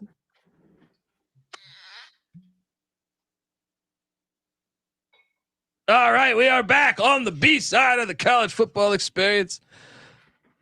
Oink Oink says, I've been tailing Patty C's picks and now I'm homeless. Look, I finally had a winning week last week. It's been like 6 weeks, but look, I was 31 and 21 last week. Oh, Should look have at tailed that. me last week. Yeah. I mean, you still got internet though, Oink Oink. That's like an LA homeless person. You know what I mean? Look, you can make a late comeback here and make it a good season. Don't give up yet. Nevada is heading to Logan, Utah. This series dates back to 1915. Nevada has a 12-game lead. Utah State's thinking, hey, we're 4-5, right? We get this, we get the New Mexico game. We're bowling. All right. That's enough for me, but I will not lay 16.5. Give me Ken Wilson in Nevada to cover the 16.5 at Merlin Olsen Field there at Maverick Stadium. Nevada did win 34-9 the last time they played. I'm still taking Utah. That was the COVID year. Oh yeah, that was Jordan Love was a quarterback then. Yeah. I love how we're shitting on the best quarterback Utah State's probably ever had. Give me Nevada plus the 16.5. Nick? I guess so. I mean, the Nevada win streak, they won 2 in a row. It was short-lived. It's over. They lost at home by 13 to Hawaii. That's not a good look. I guess they just barely cover this. I don't like it though. Patty? I'll say Nevada will cover this just because they in similar competition have played I guess relatively closely the same score. But I'll say this about Utah State's schedule: at Iowa, at Air Force, against James Madison, Fresno, and at San Jose State. A lot of their losses came against pretty tough competition. Maybe they're a better team, but still 16.5 is a lot. I'll go Nevada. Big number. Yeah. Sam Houston State got the first win. My future is still alive. They were Barely. down 14-0 at the end of the first, and I go, wow, huh? They're heading to Ruston, Louisiana, in a series that dates back to 1926. Gotta love this new CUSA. Some old Sam Houston La Tech rivalry. Boom, bringing it back. La Tech has never lost to them. They had a tie once, but they've never lost. Wait, to how them. many times have they played? Since 1926, they've played 3 times. Okay, so it's not really a rivalry. Still, old school. You got a lot of history. You build it. You got to build it. Not a lot of history. La Tech laying 8. Wrong team favored. Sam Houston gets the cover. I think Sam Houston wins outright. Sprinkle a little bit on that money line. NC Nick, what are you doing here? I don't know why I take Sam Houston every week, but here I am again. Give me the points. La Tech isn't any good. I mean, yeah, could they win this and cover? Sure, but give me the points. I kind of wanted Sam Houston to lose last week, even though my future, just because I wanted them to be the best winless team ever, because I feel like they're in every game. What are you doing here? Louisiana Tech, the number 76 offense. Sam Houston still sitting down there at 131. A mediocre versus a terrible offense, I think, is enough to cover 8 at home. Give me Louisiana Tech. Baylor heads to the Little Apple to take on Kansas State. This series dates back to 1969, and guess what? It's dead even. Bill Snyder had some catch up work to do once he came in, but K-State's laying 20.5. No, I can't do this. Isn't this game a little more fun than 20.5? You would think. Yeah. Give me Baylor to cover the 20.5. NC Nick, what are you doing here in the Little Apple? I know this line keeps on creeping up a little bit and it's starting to get to that uncomfortable range, but I've been successful this year betting on Kansas State after a loss and when they're at home, and that lines up here because they just lost to Texas and they're back at home. I'm going to lay the points actually. Patty? Yeah, I think I'm with Nick. 20.5 is so many though. It's so many. What's up with Aranda? Has the team gonna be fired? Has the team quit on him? I guess is the question. Because you're right, Nick. Kansas State has blown out. Lost. No, they battled back to send the game to overtime last week against Houston, and Holgorsen went for 2. Yeah, well, was that the last hurrah though? So they just had 2 home games. They lose them both. They need to win out to make a bowl game. I think I'm gonna lean Baylor. I took Baylor. Yeah. We got the Florida Cup going on, folks. So what they call it? Yeah. This thing needs to have a much more gangster name than the Florida Cup. Miami, the Hurricanes traveling to Tallahassee. This dates back to 1951. Miami has a 3-game lead. Florida State's won 2 straight though. Florida State's laying 14 points. You can talk me into locking up Miami plus 14. I feel like. Did you watch them last week? I did. Scoring 6 points and Riley committing 4 turnovers. It's still, if Cristobal wants to get this thing going, they have to show up in this game. They got beat down 45-3 last year. They have to fit. I'm going to lock this up just on the situation. Florida State has some injury concerns. Benson, Coleman, Wilson, they're all questionable. I tend to think those guys are going to play. I do too. I'm in a chalky mood to go with the top 5, top 10 teams. I think Florida State is clearly the better team. And I think this is a game they've been circling for a while now. And they had to travel to Wake and Pitt the last 2 games. They went about their business. They weren't impressive because this is the game that they're excited for. I think Florida State shows up and I think they flex their muscle on them. No. Cristobal, you lose this one embarrassingly, you're going to be super on the hot seat by far next year. I'm going to lock up the 14 of the Miami Hurricanes. I'm not touching this one because I kind of agree with both of you. I think that Florida State is a much better team. And I think that in games where the other team doesn't, gain leverage early on, Florida State ends up just flexing their talent and pulling away and dominating late in the game. Miami, at the same time, this is probably the game they've circled on their calendar. Yes. Especially the way they got beat last year. Like I said, 45-3. Yeah, and they have to show up for this one. Close football against decent teams. Again, Georgia Tech not that good, but maybe better than we think. At North Carolina, they beat Clemson in overtime. Last week was a clunker. 14 points. I don't know who to take. Flip a coin. I guess I'm gonna roll Florida State though. I don't know. No, I'll roll Miami. I'll roll Miami. Screw you, Nick.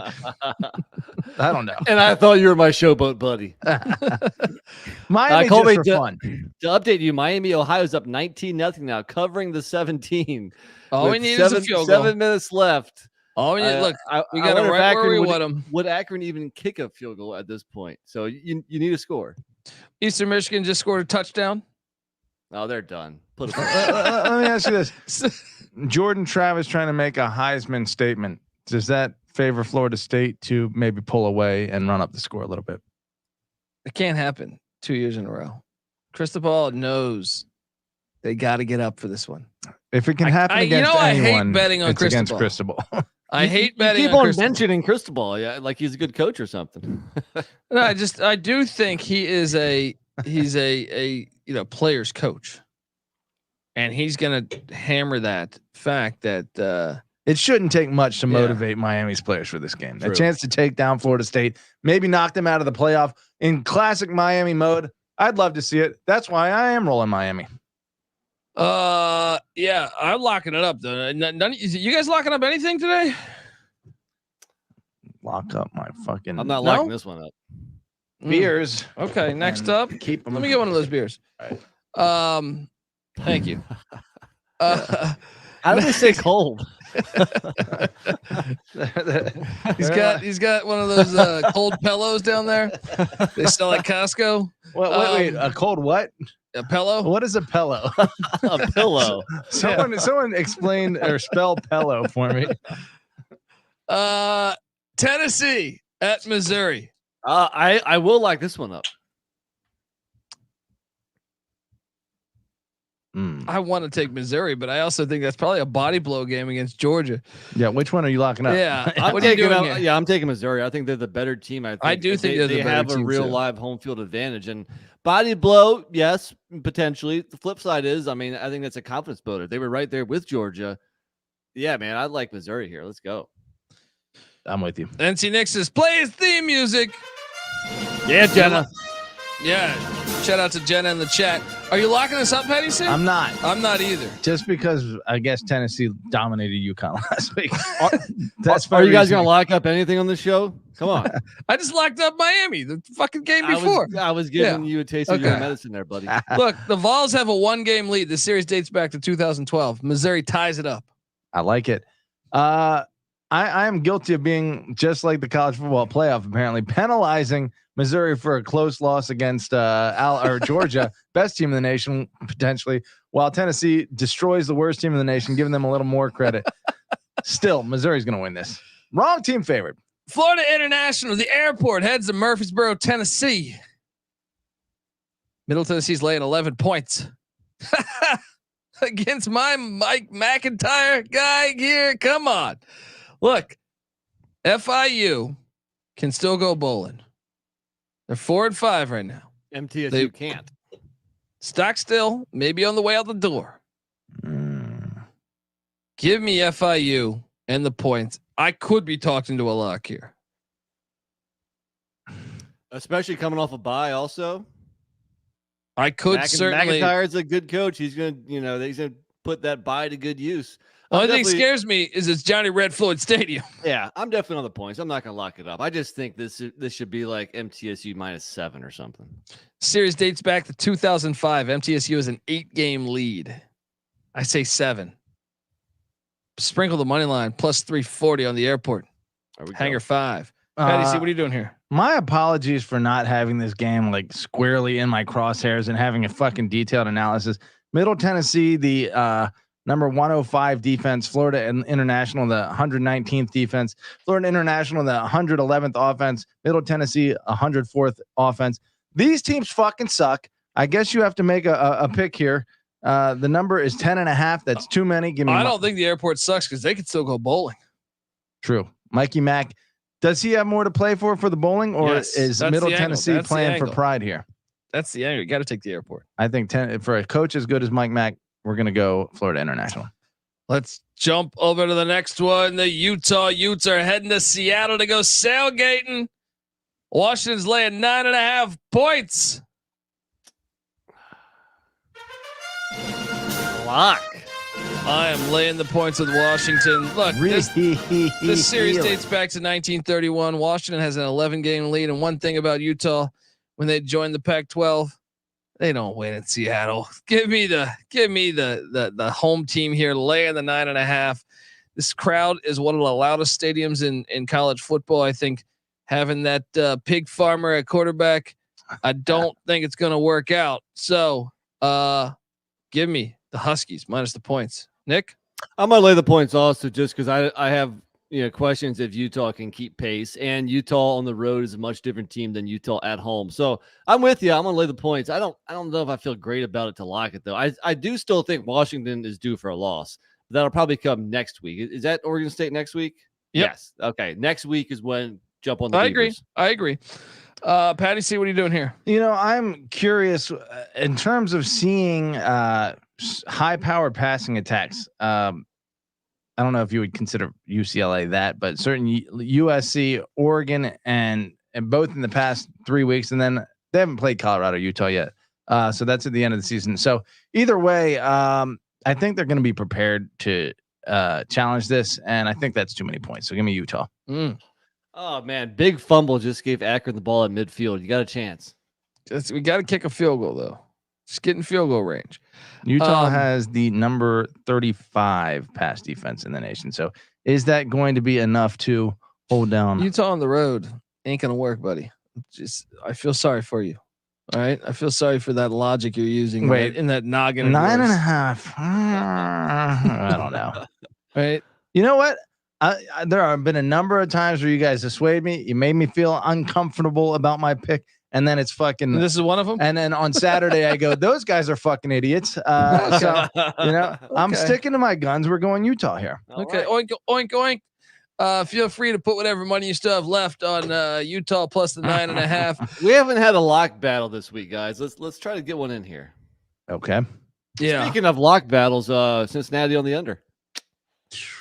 Yeah, but we didn't verify whether that was 5 shots or not. However, the group of 5 teams coming up to the Power 5 has been confirmed. That's right. None of them got to 9 games. You guys are Ouch. idiots. No, BYU with the bowl can still get the 9. What happened? No. That's regular season wins, buddy. I don't know if you clarified. Yeah, that. I don't think it was clarified. Every over under that we're taking is regular season wins. BYU's not getting there anyway. Getting out of that contract. Pitt, Syracuse, Yankee Stadium. This is honoring the 150 years of college football. Here's an underrated rivalry. This is a heater. This is one that has been going on for a long since 1916. Pitt has a 12-game lead, and Pitt's won 5 straight. Dino Babers, could he be gone? Pat Narduzzi, should he be gone? Pitt's laying 3. I will lay the 3 with Pitt because for some reason the shredder didn't play, and Jack Del Rio's son or whoever the fuck that is behind him, Del Rio, he's not very good. Pitt wins. Nick? Yeah, I think Pitt's just a slightly better team right now. Yeah, Del Rio Wilson last week, what did he throw? He threw for 37 yards and 4 interceptions. Just a little dust up. Jeez. I got to go Pitt, but this game is freaking awful. Talk about one of the worst games of the weekend. But Moneyline Max said, what a piece of shit game this is. That's true. Yankee Stadium, come on. I do enjoy that. I do enjoy that. They should do more of these. I think that it's Pennsylvania and New York do share a pretty big border. I don't know whether the fact that the Steelers are in the AFC and the Giants are in the NFC, but the New York Pennsylvania rivalry is completely underplayed for a border battle. And yet here we have two teams in a classic rivalry. Probably because it's Northeast football and nobody gives a shit up there. That's probably true. It's the Buffalo Bills, Pittsburgh Steelers. That could be a rivalry too, yeah, but not in the same division. Give me the Panthers. All right, let's go to a new rivalry. Since 2016, this series goes back to Rutgers heading into Iowa City. Where, get this, not only has Iowa never lost to Rutgers has never scored against. Wait, against how many games? No, this is the 4th game. They've yet to score a single point in Iowa City. Okay. Well, how many times have they played in Iowa Second City? time. Second time. Okay. All right. But how about this? The all-time They got matchup, shut out once. 71-17 in all 3 games combined. Iowa 71. It's Rutgers a new 17. day for the Rutgers Scarlet Knights, though. Iowa's gonna fuck them up. Ready for this? I got lots of DMs that said unbelievable that I called for a defensive touchdown and a pick six against Ohio State. I will call for another pick six. That's not really going out on a limb this week. Yeah. Well, I mean, especially with but just back-to-back weeks, pick six. It's gonna happen. Let's go. Up? This might be the lowest point total I've ever seen. 28.5. It's the lowest since they've kept these records. Really? Yeah. Iowa. Lock it up. I mean, how many turnovers is? See, the only thing is Rutgers' defense is not bad, but right.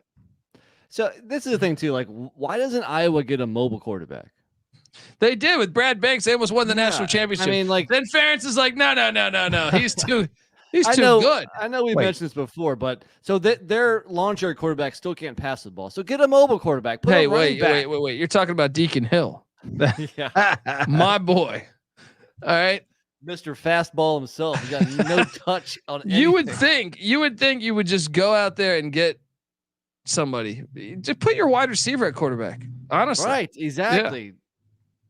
Who am I thinking of? Not Brad Banks. Brad Banks. Who's the guy almost won the fucking national championship with Brad Banks? Seneca Wallace. That's who I'm thinking of. Iowa State. Iowa State. Yeah. Put Gavin Wimsatt back there. Yeah.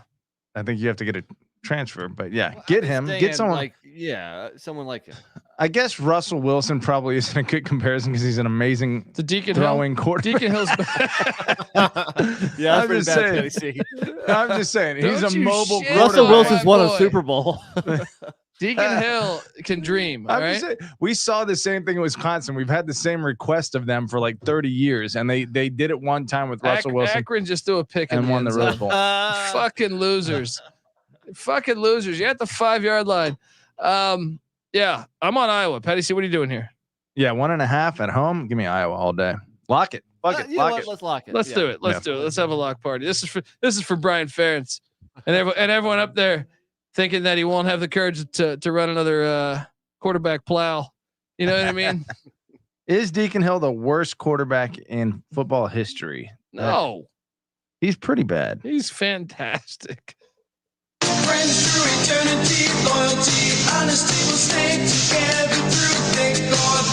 I remember Robert Hodge at Colorado. That was tough. Just look at the Big Ten West this year, and there's other good candidates. He might be player of the year. Texas State's heading to Coastal Carolina. This series goes back to 2017. Coastal's up 3-1 all time against Texas State. But I tried to warn you guys last week. You guys got all cute. You got all cute saying GJ Kinney. It's been a fun story. You didn't know about this team just being a complete fucking wagon. Georgia Southern. It's been fun. You came to the Lone Star State. You took a royal beatdown, and now Texas State brings the circus to Conway, South Carolina.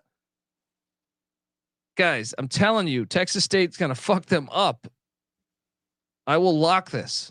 Ooh. What is best in life? To crush your enemies, see them driven before you. Texas State's for real. You guys refuse to believe. TJ Finley, all 6'7" of them. You know, high stats this year. Top 20 in passing, completion percentage, passing yards. Finley playing great ball. Meanwhile, they have jumped from last year at the 110th or 113th offense in the nation to number 10 this year under GJ Kinney in year 1. Pretty damn impressive. You jumping work. on, or are you gonna be a coward?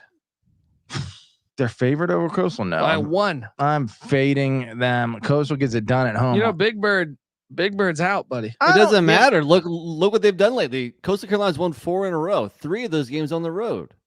Against who? Against App, against Marshall, against ODU. I mean, ODU would just hung with JMU. Whatever.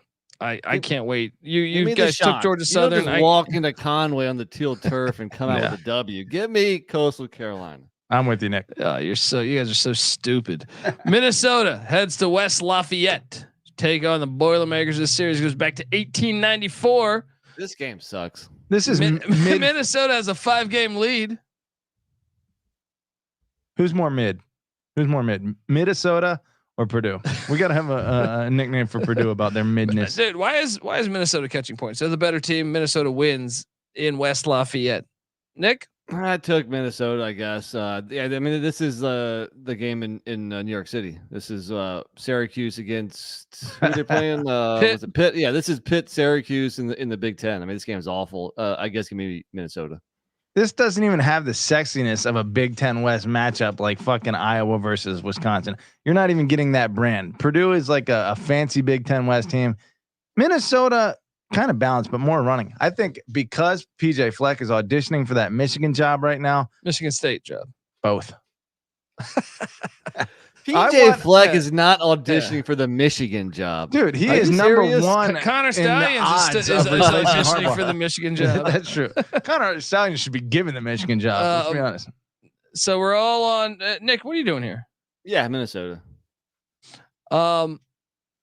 Oklahoma State is heading to the moon bounce, take on UCF. This is the first time these teams will ever play each other. Game's kind of fucking awesome. I'm terrified. As someone that has Oklahoma State to win the Big 12,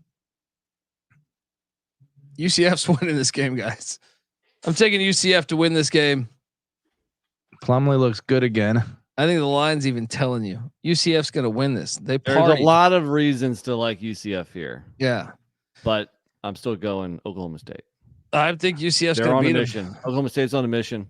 Well, Oklahoma State can still lose this and make the Big 12 championship game. Throw conventional wisdom out the door. Oklahoma State is going to roll, behind their running attack. No, UCF wins. Where is Olive Gordon? Olive Garden. Look, the Olive Garden doesn't fly in Florida. Yeah, all you can eat salads, soups, and breadsticks, baby.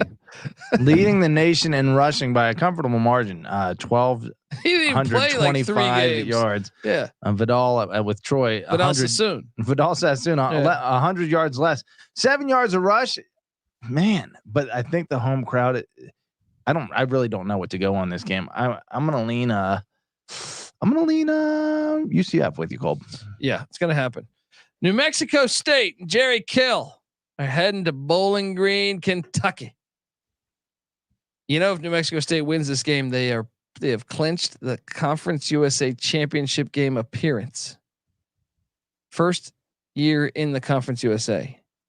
The name is Jerry fucking Kill. And D Bettis saying, "What happened to EMU?" Yeah, I don't know. Close losses are no longer a thing for EMU. Yeah. Guys, give me Aggies. Give me the Aggies and Jerry Kill plus 4.5 on the road. Nick, what are you doing here? Diego pissing Poppy. Did you see that article I sent you? I don't think so. Oh, you guys just. No, I completely agree. New Mexico State here. Western Kentucky is not very good this year. I've been trying to say it for a few weeks now. Yeah, I mean, they have close wins against UTEP and La Tech. They lost to Liberty, Jacksonville State. They're just like an average team this year. I think that offense has kind of been figured out. So, New Mexico State, definitely. Yeah. Another first ever matchup. Trenton Dilfer and UAB heads to Annapolis. UAB's laying 2.5. Wrong team favorite. I keep dying on this hill of Navy. Give me Navy. Give me Navy on the money line. Plus 115 against these Blazers. These fire breathing dragons. Think they're just going to walk up to the academy? I don't know. I mean, again, up and down for UAB. What team's going to show up? It is a long trip over to Annapolis. 2.5. UAB hasn't won on the road yet this year, but they played some pretty tough teams in like Georgia Southern, Georgia, Tulane, UTSA. Is Trent Dilfer the type of coach that will be ready for the triple option, or can we really say that Navy's still running that? Yeah, I think you can. I'm going to take UAB. I'm going to take UAB. I disagree. I'm with Colby here. I think I like the home dog spot. Yeah, and it's going to be cold, man. They're calling for rain on Saturday too. Auburn, Arkansas. Sam Pulled Pork Pittman, they're writing them off. If he wins this, it's a big game for him right here. If he wins this, because aren't isn't Auburn really Arkansas's arch rival? Yeah, this goes back to 1984. Auburn holds a 7-game lead. Big difference. Yeah. 1784. They've been going at 1984. 1980. Wait, is that the first time they ever played? 1984. Remember, Arkansas was in the other conference. In the Southwest. Yeah. I guess they can't really be considered arch rivals. Arkansas's laying 2.5. I'm buying into pulled pork Pittman. I'm laying the 2.5 with the Razorbacks at home. Nick? Yeah, I think so. I think, last week at Florida in the swamp, that was the victory they needed to kind of right the ship and get things going in the right direction. So Arkansas coming back home now. It's a tough game. It could go either way, but give me Arkansas. Patty C? Yeah, in Fayetteville, I have to agree with you guys. Pulled pork fighting for his job. I think the players love him. So let's ride Razorbacks. The Washington State Cougars are heading to Berkeley for the final time. Series only dates back 104 years. You filthy fucking bastards. Big Ten. Cal has an 18-game lead. Wazoo's won 3 of the last 4, though. What's happening with Wazoo? They just, something's off, but they're catching a point in Berkeley. I think Wazoo gets that win. Bowl game in sight. NC Nick, what are you doing here? I don't know how. I think this is your heart telling you to take Wazoo here. They've lost 5 in a row, and then they lost at Stanford at home and Pullman. I don't see how you can pick them. I'm on Cal here. I'm going to lock up the Cal Bears at home. Woo! NC Nick. NC Nick rolling with the hippies. Dropping acid out there. Hippie Olympics. I'm going to roll with Nick Doesn't matter here. who wins because they're all losers. The question is, which result of the last 2 for Cal is more revealing? The 1-point loss against USC, where they probably should have won, but Definitely should. Unexplainably went for 2 from the 5-yard line. Or no, was it they went for 2? Was No, how they, did they gave USC 2 touchdowns. Okay, yeah, that's what it was. Just gave them to him, like fumbled on them, like a kickoff, and then fumbled the handoff. That's like, right. Gave USC that game did away. nothing to get those. Yeah, or losing by what? 1,000 against Oregon. 40, Oregon. Still, I think Cal is a little bit better at home. I'm going to take the Golden Bears. All right. This East Eastern Carolina. Michigan Toledo game could be one of our all-time worst picks. What's that score right now? They're about to go up 49-9. Oh gosh. At least I'm going to get the other 2 right, I think. I'm having a bad day because in hoops I was getting my ass whooped too. Next up, we go to Boca Raton. By the way, Miami, Ohio, about to be 8-2 with a win over Cincinnati this year. Man. Is this one of the best years in Miami, Ohio recent history? Definitely recently because they've been ass lately. I'd like to see a rematch in the MAC championship against Toledo. Maybe Miami wins this go around. It can't though, right? Aren't they on the same side? No. Toledo. Who am I Ohio's thinking in the of? East. I don't know. It's Ohio. Ohio and Miami of Ohio are on the I same know. I side. was looking at it earlier, and I was like, "Wait, we can't see. Maybe it was Ohio and Miami, Ohio." that we Toledo can't has see. already a 3-game lead Yeah. in the West. I mean, they're definitely going. Um, And the fact that Miami of Ohio already beat Ohio, they're pretty much a shoe in too. that's what I think. That's what I was looking at. Saying I wish that we could get a rematch of that. ECU. It's heading to Boca Raton.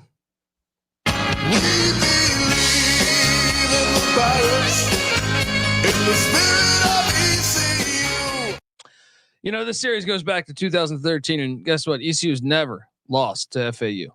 Wow. Put that in your pipe and smoke it down there in Boca Raton at the old folks' home.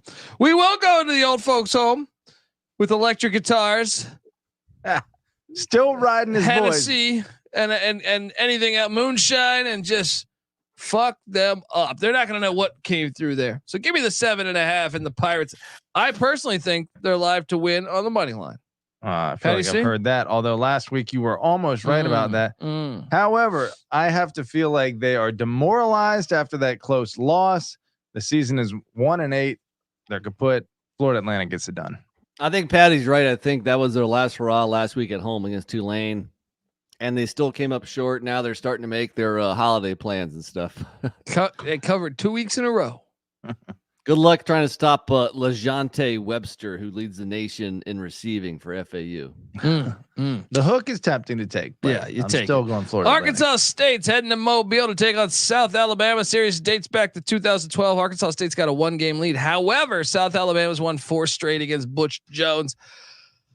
South Alabama's been a hard team for me to get a gauge on. I cannot lay 12 with them kind of being just weird this year. Give me Ark State plus the 12. Ever since they went to that freshman quarterback that can run, they've been playing a lot better. Give me the points. Nick, what are you doing here? I'm going to die on the vine here with South Bama. Yeah, as long as Carter Bradley plays, they're at home. And Arkansas State, hey, good win last week, beating the Raging Cajuns by 20. For some reason, I'm very slow to believe they're still good.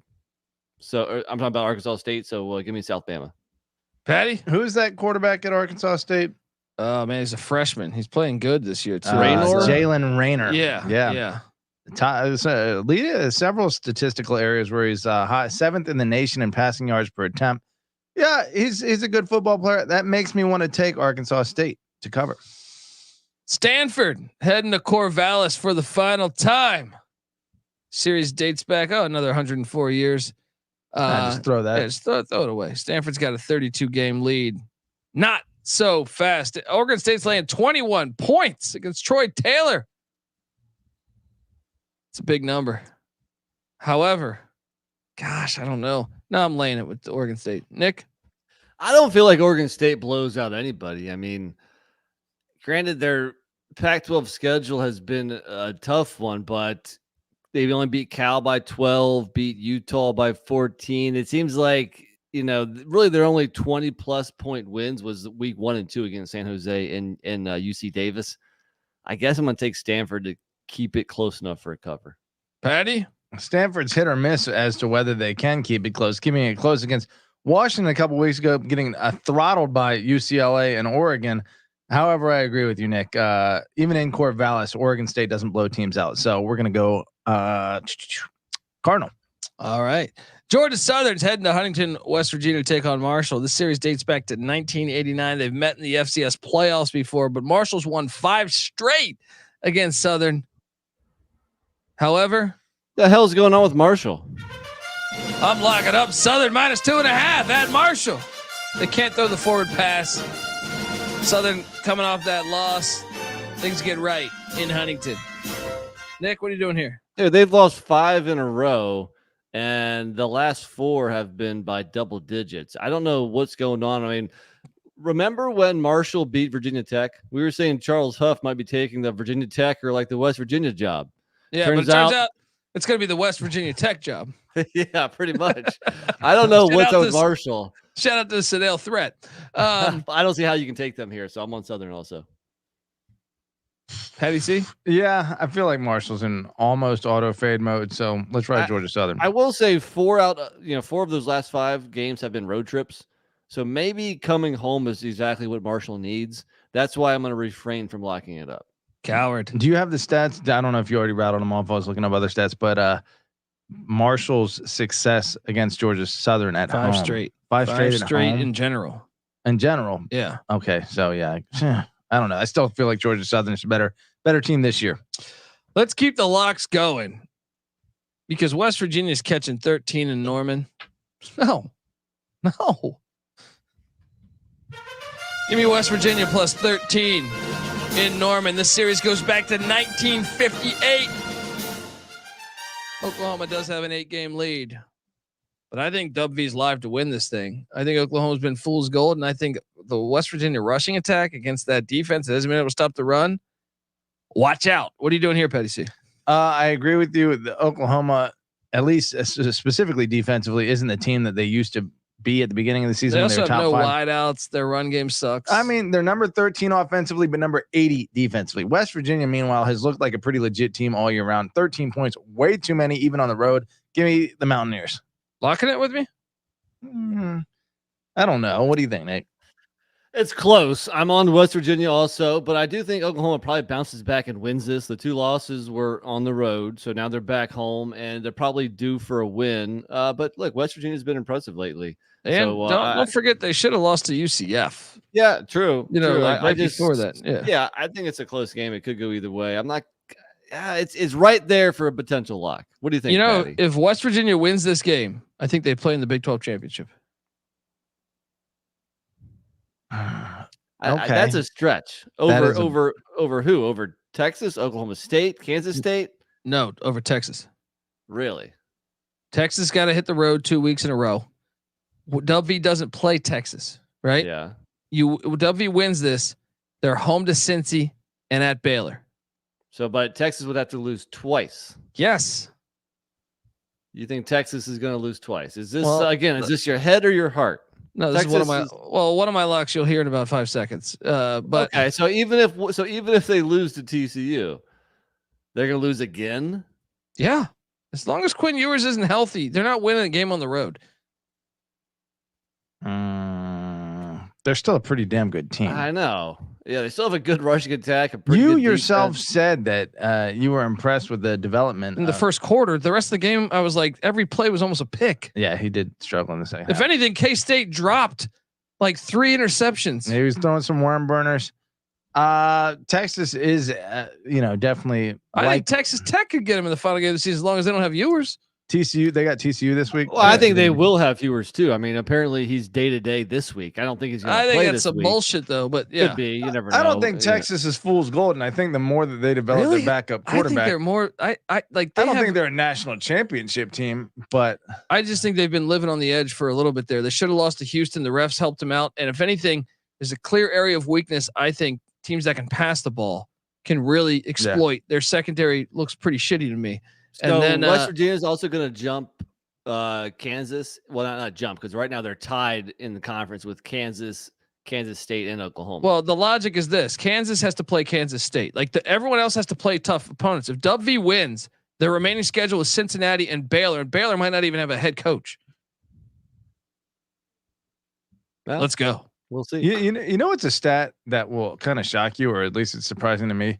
Oklahoma actually has the number 42 pass offense, but the number 10 rush offense. I feel like that little gimmick Jeff Levy shit. Yeah, it's all misleading. Yeah, I mean, but apparently they're able to run the ball a little bit, but still, West Virginia mediocre in both of those areas defensively. Still, I think they were good enough to cover against Oklahoma. San Diego State's heading to Fort Collins, Colorado. Series that dates back to the 1970s. San Diego State's got an 8-game lead, but get this: Sonny Lubick retires, hands the keys over to Jim McElwain, who's now at Central Michigan, who hands the keys over to Mike Bobo, who's now OC at Georgia, who hands the keys over to what's our shithead's name from Adazio, right? Then our shithead. Yeah. He's our shithead apparently. Then after Adazio, it goes to Jay Norvell. During that stretch of 4 or 5 coaches, San Diego State has won 13 of the last 15 games to give themselves an 8-game lead. We were at Sonny Lubick's Steakhouse. I didn't catch any reference of him dominating San Diego State. Right. But he should. Maybe we should put that in the bathroom stalls. Colorado State's laying 3.5 in Fort Collins. I'm locking this. Ooh. They're gonna beat them. They're gonna San Diego State's awful. Brady Hoke should be fired. They got a kick Dundee named Patty Turner. The locks are coming. The locks are coming. I was about to say, I thought you were leaning San Diego State there for a second. No, I'm locking up Colorado State. I know I've locked 3 games in a row, but it just so happened to be that all my locks were in one part of the. I just don't feel great. I mean, I'm on Colorado State here, but they've lost 3 in a row. They've lost 4 out of 5. Yeah, I'm with you. I think you're probably good here, but I don't know if I'm going to put money on it. You know, it's a night game. You know, it's supposed to be 29 degrees. You think these little San Diego surfers coming up there? At the same time, Colorado State's a passing finesse team. You know, that might not bode well for a passing attack either.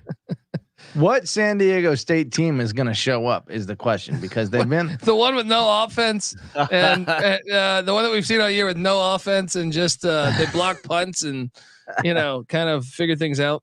I'm with you. I think Colorado State wins it. I'm not locking it though. I mean, obviously wins it, but wins it by more than 3.5.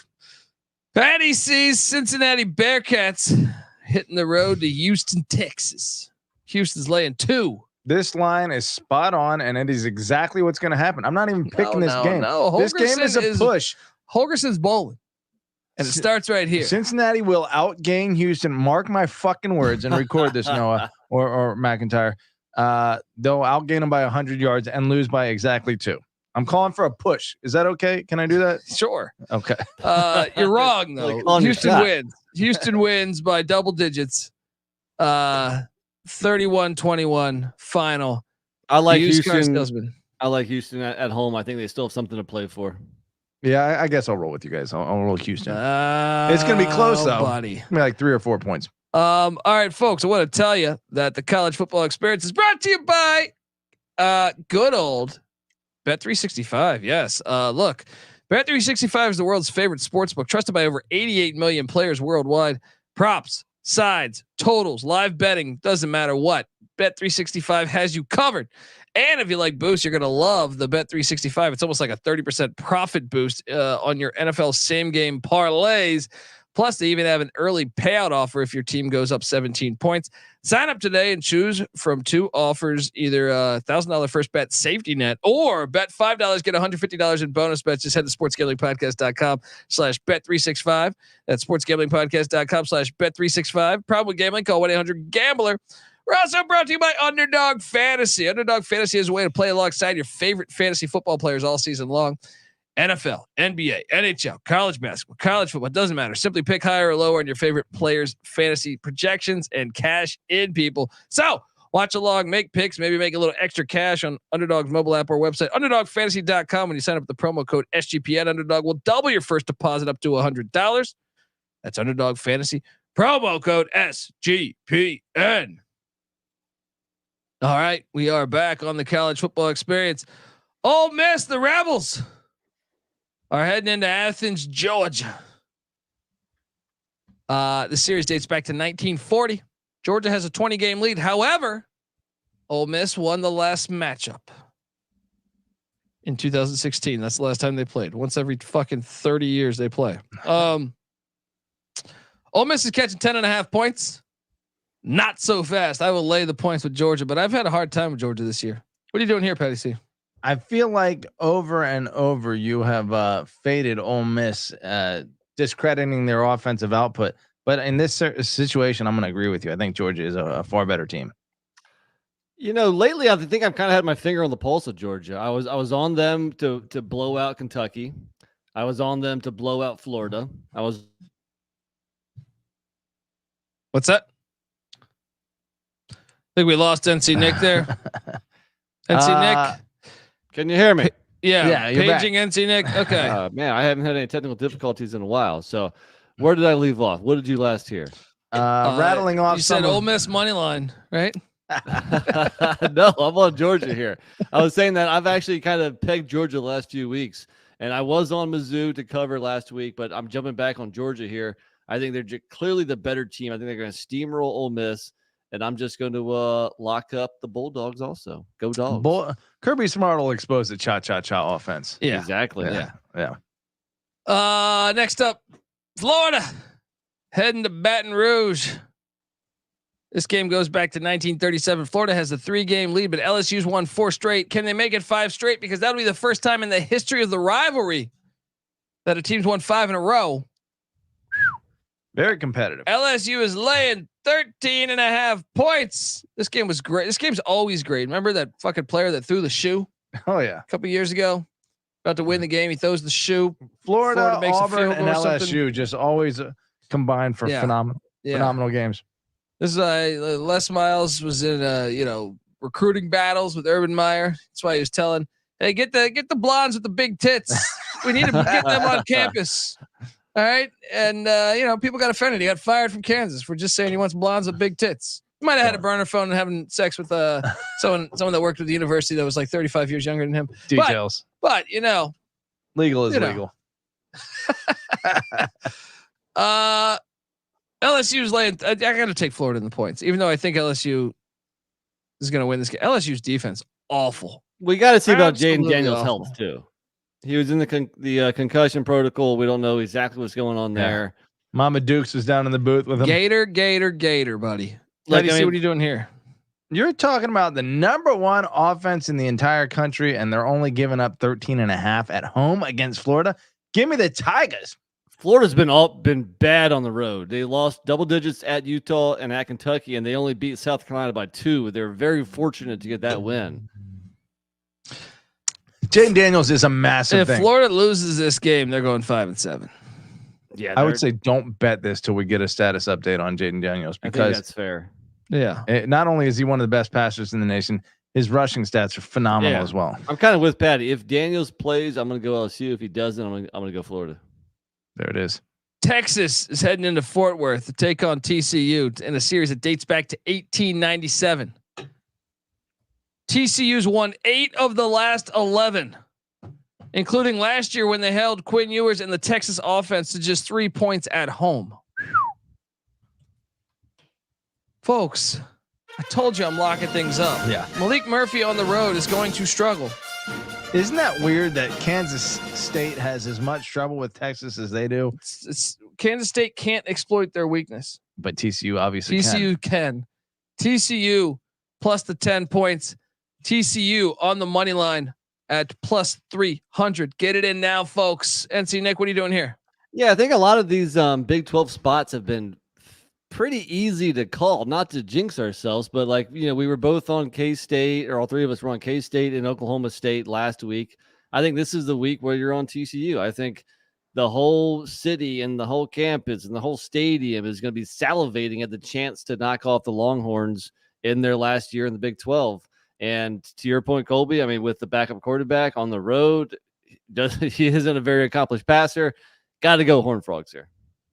See, here's the thing. Let's lock it up. I'll join you guys. Look, this is a popular fucking upset, but TCU's lost 4 of their last 5, and their only win was against BYU at home. What do you mean? But they've also, at home, they're only lost. They beat SMU, who you think's a national championship contender. They only lost to West Virginia by 3 in a crazy game where it could have easily went to overtime. They're a decent team. As much as in my heart wants to say TCU is going to cover 10 at home, I actually am leaning Texas here. I think you're delusional. You have to love Texas the fact appreciation. that Texas won last week. Yeah, you do have lost, to love that fact. Yeah, if they lost, then maybe not so much here. But the fact that they won, they escaped at home. Yeah, come on, man. Horned Frogs. I want it. I hope it happens. But on pure performance alone, right now, I got to say Texas. See, but I think this is a miscue by you because TCU has the players to exploit their weakness. We saw this against Houston. Houston had great offensive efficiency, and they probably would have won the game if it wasn't for a terrible spot. TCU is going to be able to take advantage of that. Another thing is TCU. I think they're going to load the box. Joe Gillespie, very good defensive coordinator. Make Malik Murphy beat you. I think he struggles to throw the ball, especially his first ever road game. The fuck out of here. TCU is going to win this outright. Now, Texas has actually a pretty bad passing defense. That's what I'm saying. K-State can't exploit that. Houston was about to win. Yeah, Texas, before they got robbed. The number 11 rush defense, the number 95 pass defense in the nation. You're right. TCU probably going to throw the ball around. Sonny Dykes. Still too many points. You're crazy. Or not enough points. Yeah, you're crazy. Yeah. Hail State is heading to College Station. Remember that awesome bowl game in the snow in like Shreveport or something back in the day? Jamar Toombs, Wayne Madkin. It's a Texas A&M Mississippi State bowl game in the snow. Now they're conference foes, and Colby's talking bowl games. Yeah, that was the last time that I cared about a bowl game. This series dates back to 1912. Mississippi State's got a 2-game lead thanks to Coach Leach winning the past 2 years. This game is like the twin brother game a little bit. Both teams play in a state with highfalutin, Ole Miss, Texas teams. They're both like the under the radar Texas Tech. I don't even know. Texas A&M, Mississippi State. I don't know. Mississippi State's awful. Lay the 18.5. Texas A&M is not that good though. A lot of points to lay with A&M. Lay it. Ride it. All right. Give me the Bulldogs. Nick? I guess I'm on the Bulldogs also. A&M wins by 17. JT Daniels is out for the Rice Owls this week as they head to the Alamo Dome. Oh no, I think he's doubtful. Okay. It's a shame because he's a dome quarterback. Surprised he doesn't circle these. The series dates back to 2012. UTSA's got a 4-game lead. UTSA quietly just winning games. They're laying 14.5. Too many points though, because the Rice Owls play ball. Give me the Owls to cover that number. Nick, what are you doing here? I wish Daniels was there because then I would be definitely on Rice. I'll still roll with you here, but I'm not going to bet it. I'm not going to rely on a backup on the road. Yeah, actually, you know what? Now that I say all that, give me UTSA. You sandbagging son of a bitch. It's easy to see a tide turn. Meep. Patty C, you're meeping? I'm meeping. All right, Patty C's on UTSA. Michigan State is heading into Columbus. This series dates back to 1912. Ohio State's got a 21-game lead, but Michigan State hasn't beaten them since 2015. Kirk Cousins was still a Washington Redskin then.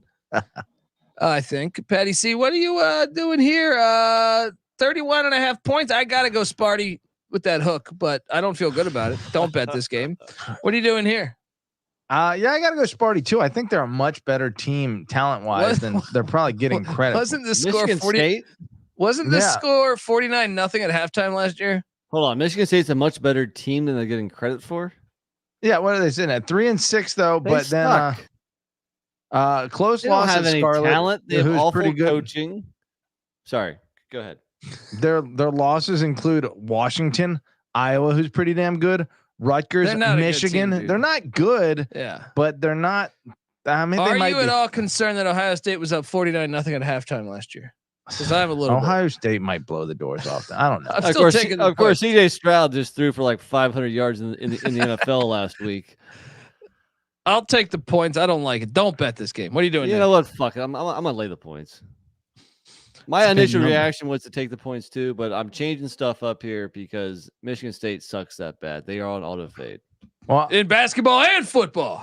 Ohio State will randomly get up and blow out a team. Lots of close games. 20 against Maryland, and that's even inflated.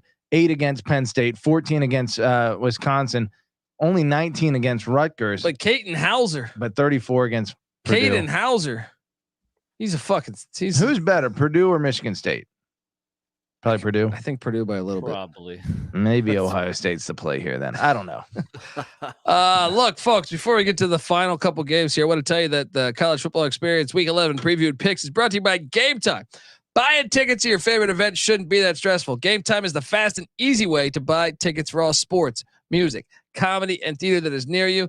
With killer deals on last-minute tickets and their best price guarantee, you can stop stressing over the tickets and start getting hyped for the fun you'll be having at that very event. So, folks, what are you doing? Snag the tickets without the stress. Download the Game Time app, create an account, use the promo code CFBX for $20 off your first purchase. Terms apply. Once again, create an account, redeeming code CFBX for $20 off. Download the Game Time app today. Last minute tickets, lowest price guaranteed. We're also brought to you by Hall of Fame Bets. Win bigger by betting smarter this NFL season with Hall of Fame Bets, the sports betting analytics platform for parlays, player props, and game lines. Research every NFL, NBA, MLB, and soccer bet with historical stats and data. Stop betting in the dark and join over 30,000 users researching with Hall of Fame Bets to craft more intelligent, data-driven parlays.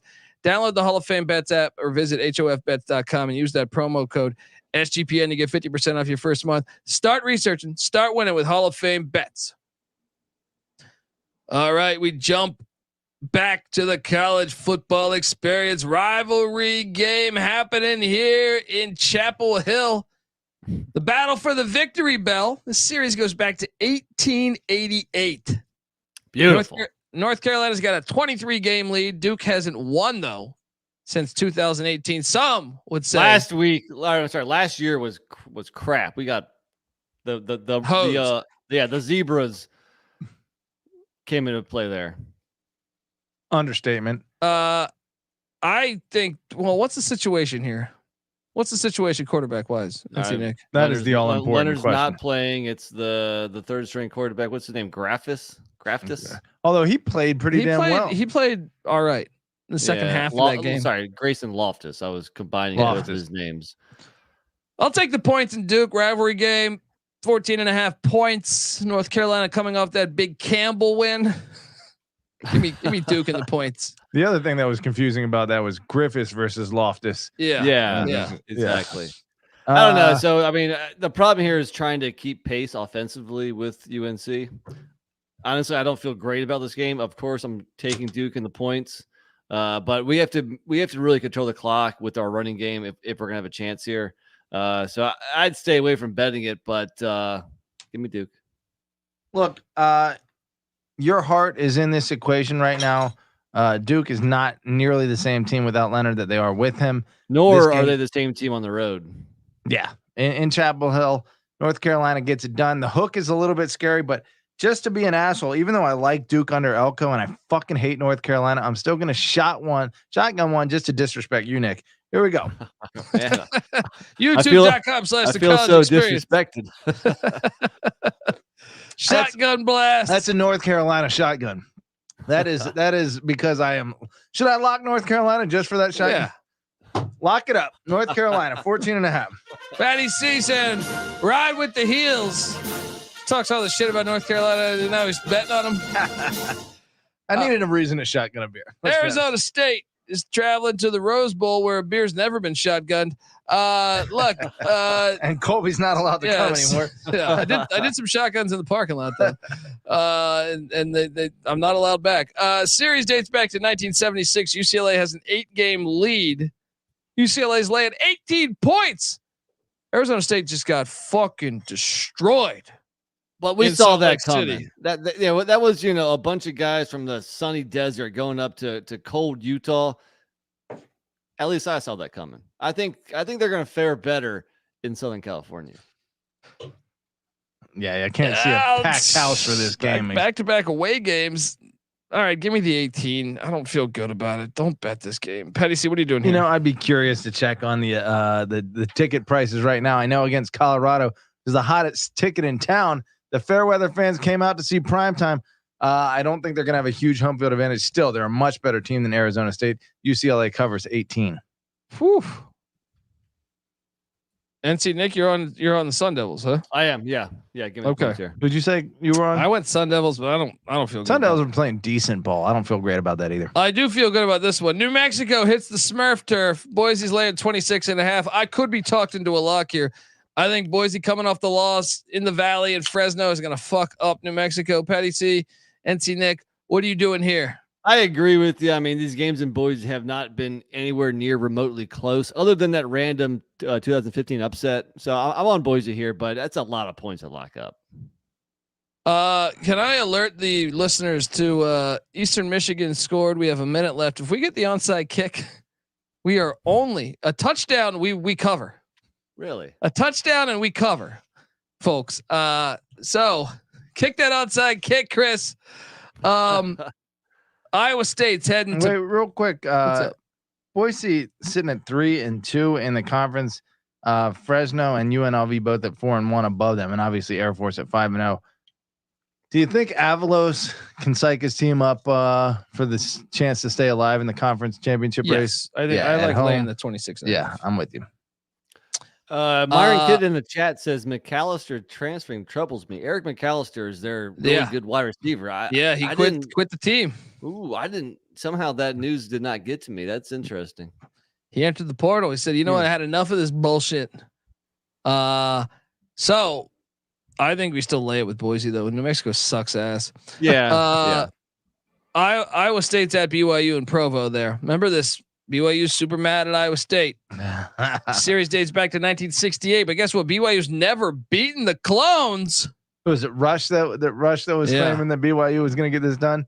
Remember, Iowa State voted against BYU's BYU. inclusion. We knew Utah was the only other one, or no, it wasn't Utah. Who was it? Texas against There's BYU. two, I thought that said no. Interesting. Iowa State of all places to be against Mormons in the and they're 4-0 all time. You'd think you'd want another a little punching bag, but they head to Provo. Iowa State's laying 7.5. Iowa State's 4-1 all time. 4-0 over BYU. Speaking of 4-0, BYU's 4-0 at home this year. Yeah, they're not losing this. They're not lock losing it up, at all. guys. Lock it up.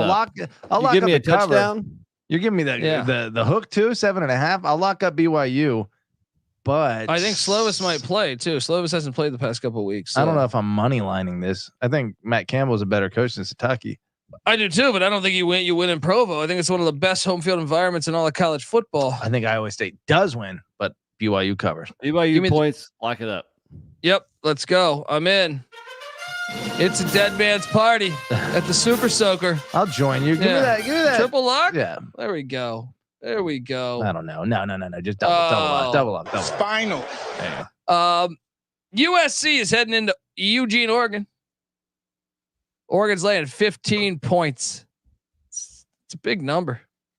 It's a big number for an Oregon team that's only beaten one team with a winning record. They do look good though. They do. They do look good. They do.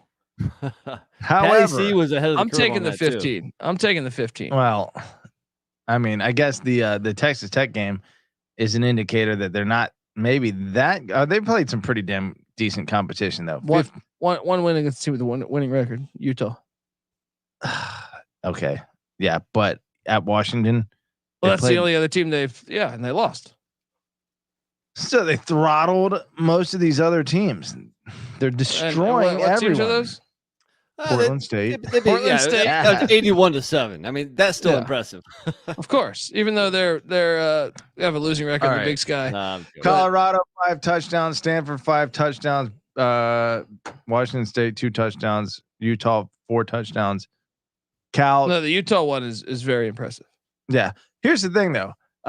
With what USC was able to do against Washington last week, obviously USC has a similar offensive style to Washington. Are they going to be able to hang a bunch of points on Oregon?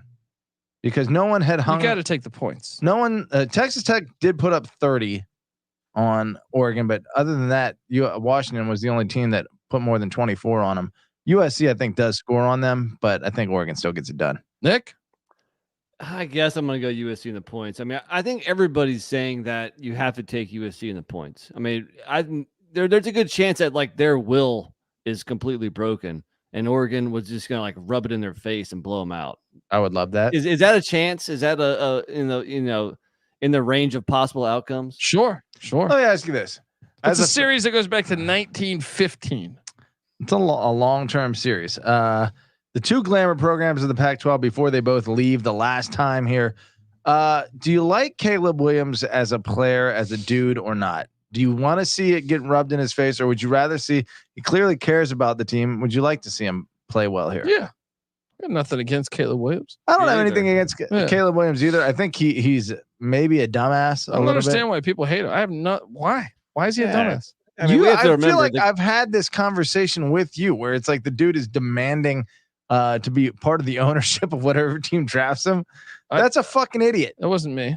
Okay, well, I think that if you demand ownership of whatever team drafts you in the NFL, you are kind of, and also hearing him talk about taking a shot on that though is probably smart. What's that? To demand ownership and take a shot on that. Okay, yeah, sure. Might as well be a businessman. Well, I mean, lately people are giving him crap about the crying thing, and I mean, I actually want to come to his aid on. Whatever you care about the game. At the end of the day, he's a 20-year-old kid who's under a lot of pressure, and the season didn't go as planned. I think I mean, I like Caleb Williams. I think he's a DC guy anyway, right? Yeah. Let's go.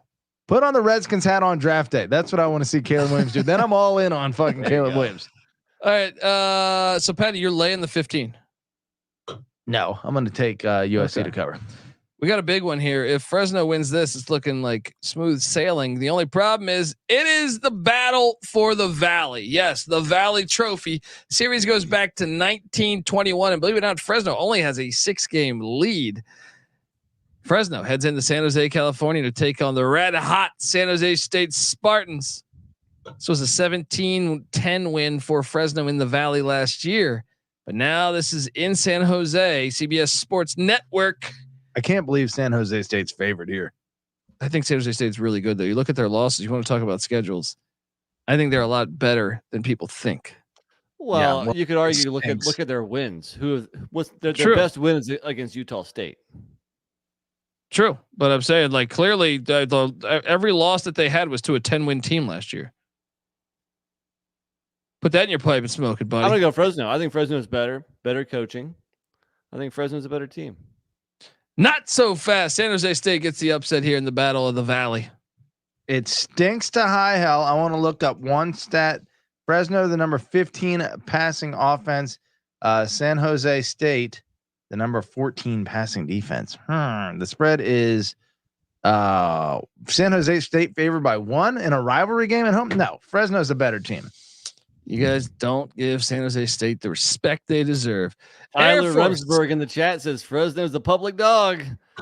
That might be true. And yes, public dogs have fleas often, but sometimes the public is right. Air Force is heading to the island. This is a rivalry game. I bet you didn't know, huh? Battle for the Cooter Trophy. Is that really what it's called? Kuter, maybe Cutter Trophy. I don't know. Series dates back to 1966. Air Force does have a 7-game lead, but as you well know, it's a hard ticket to Hawaii. It's not paradise all the time.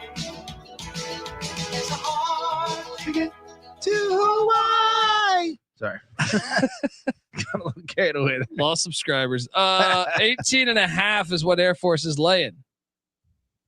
Not so fast. Give me the 18.5. This is a what's with you in the Lee Corso today? Yeah, I'm joking. Actually, now that I think about it, this rush defense is terrible.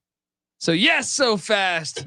Give me Air Force. I'll lay the 18.5, which is just crazy. Laying 18.5 on someone that drains the clock, but they beat the piss out of Hawaii last time they played. Still, Shager bombs could be flying all over the place. Shager bombs. What are you doing here, Patty C? We got the number 4 most passing attempts per game in the nation in Hawaii versus the number 1 most rushing attempts per game in Air Force. I'm watching it. That's what I'm doing. However, I think that's too many points. I'm going to take Hawaii at home. NC Nick, you riding with the Rainbow Warriors on the island? No, they're pretty much trash here. I think good bounce back spot for Air Force here. Look, it's a long trip. It's a hard trip. They're going to be ready to party afterwards. They're used to, flying in planes. It's fucking Air Force. Look, they're going to be over in Pearl Harbor with a bunch of fucking homies. It's trouble. Trouble's brewing for Air Force. That was a naval base. Yeah. Still. Yeah. They're all flyboys over there. Look, Air Force, lay it with them on the island. Folks, that's our show. What's the game you're most excited to watch this week? Because I think it's kind of an underrated week when you add Miami, Florida State could be juicy. Holy Cross, Boston College. That is. I'm not even that excited for Michigan Penn State. I thought I would be more excited for Michigan Penn State. I want to feel see like if they State suspend Harbaugh right before this game. Let me say this. There's something written in the stars that Michigan's supposed to lose this game because if they do, then win number 1,000 as a program, obviously the first team to ever reach 1,000 wins, would come against Ohio State. If not, it's going to come against what? Maryland. Well, what happens when 12 of those get vacated? True. True. Folks, subscribe to the College Football Experience. We don't vacate wins. All right. Give Patty C a follow on Twitter at PattyC831. NC Nick's on Twitter at NC__NICK. I'm on Twitter at TheColbyD. Also, the College Football Experience is on Twitter at TCE on SGPN. Make sure you subscribe on YouTube, youtube.com/the College Experience. It's the hub for all of our podcasts, the FCS College Football Experience, the College Football Experience, the College Basketball Experience, which will be going live in about an hour and a half. Also the College Baseball Experience, the Big 12 Experience with Moneyline Mac, and shout out to Moneyline Mac behind the scenes on the boards, holding it down. Give him a follow at Moneyline_Mac, and you'll see him tonight on the College Basketball Experience. Country roads. It's not as good as this one. Morgantown, you'll always be.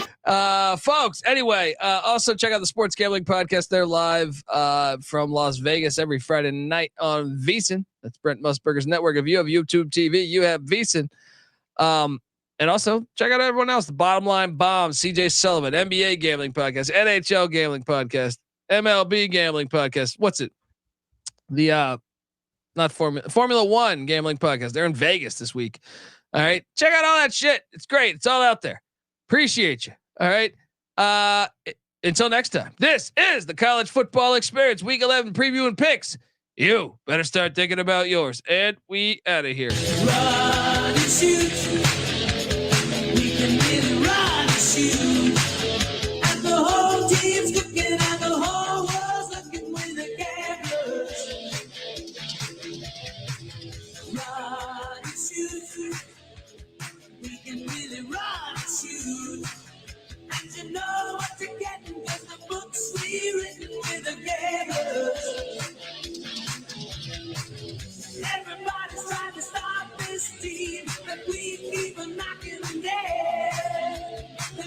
Posing,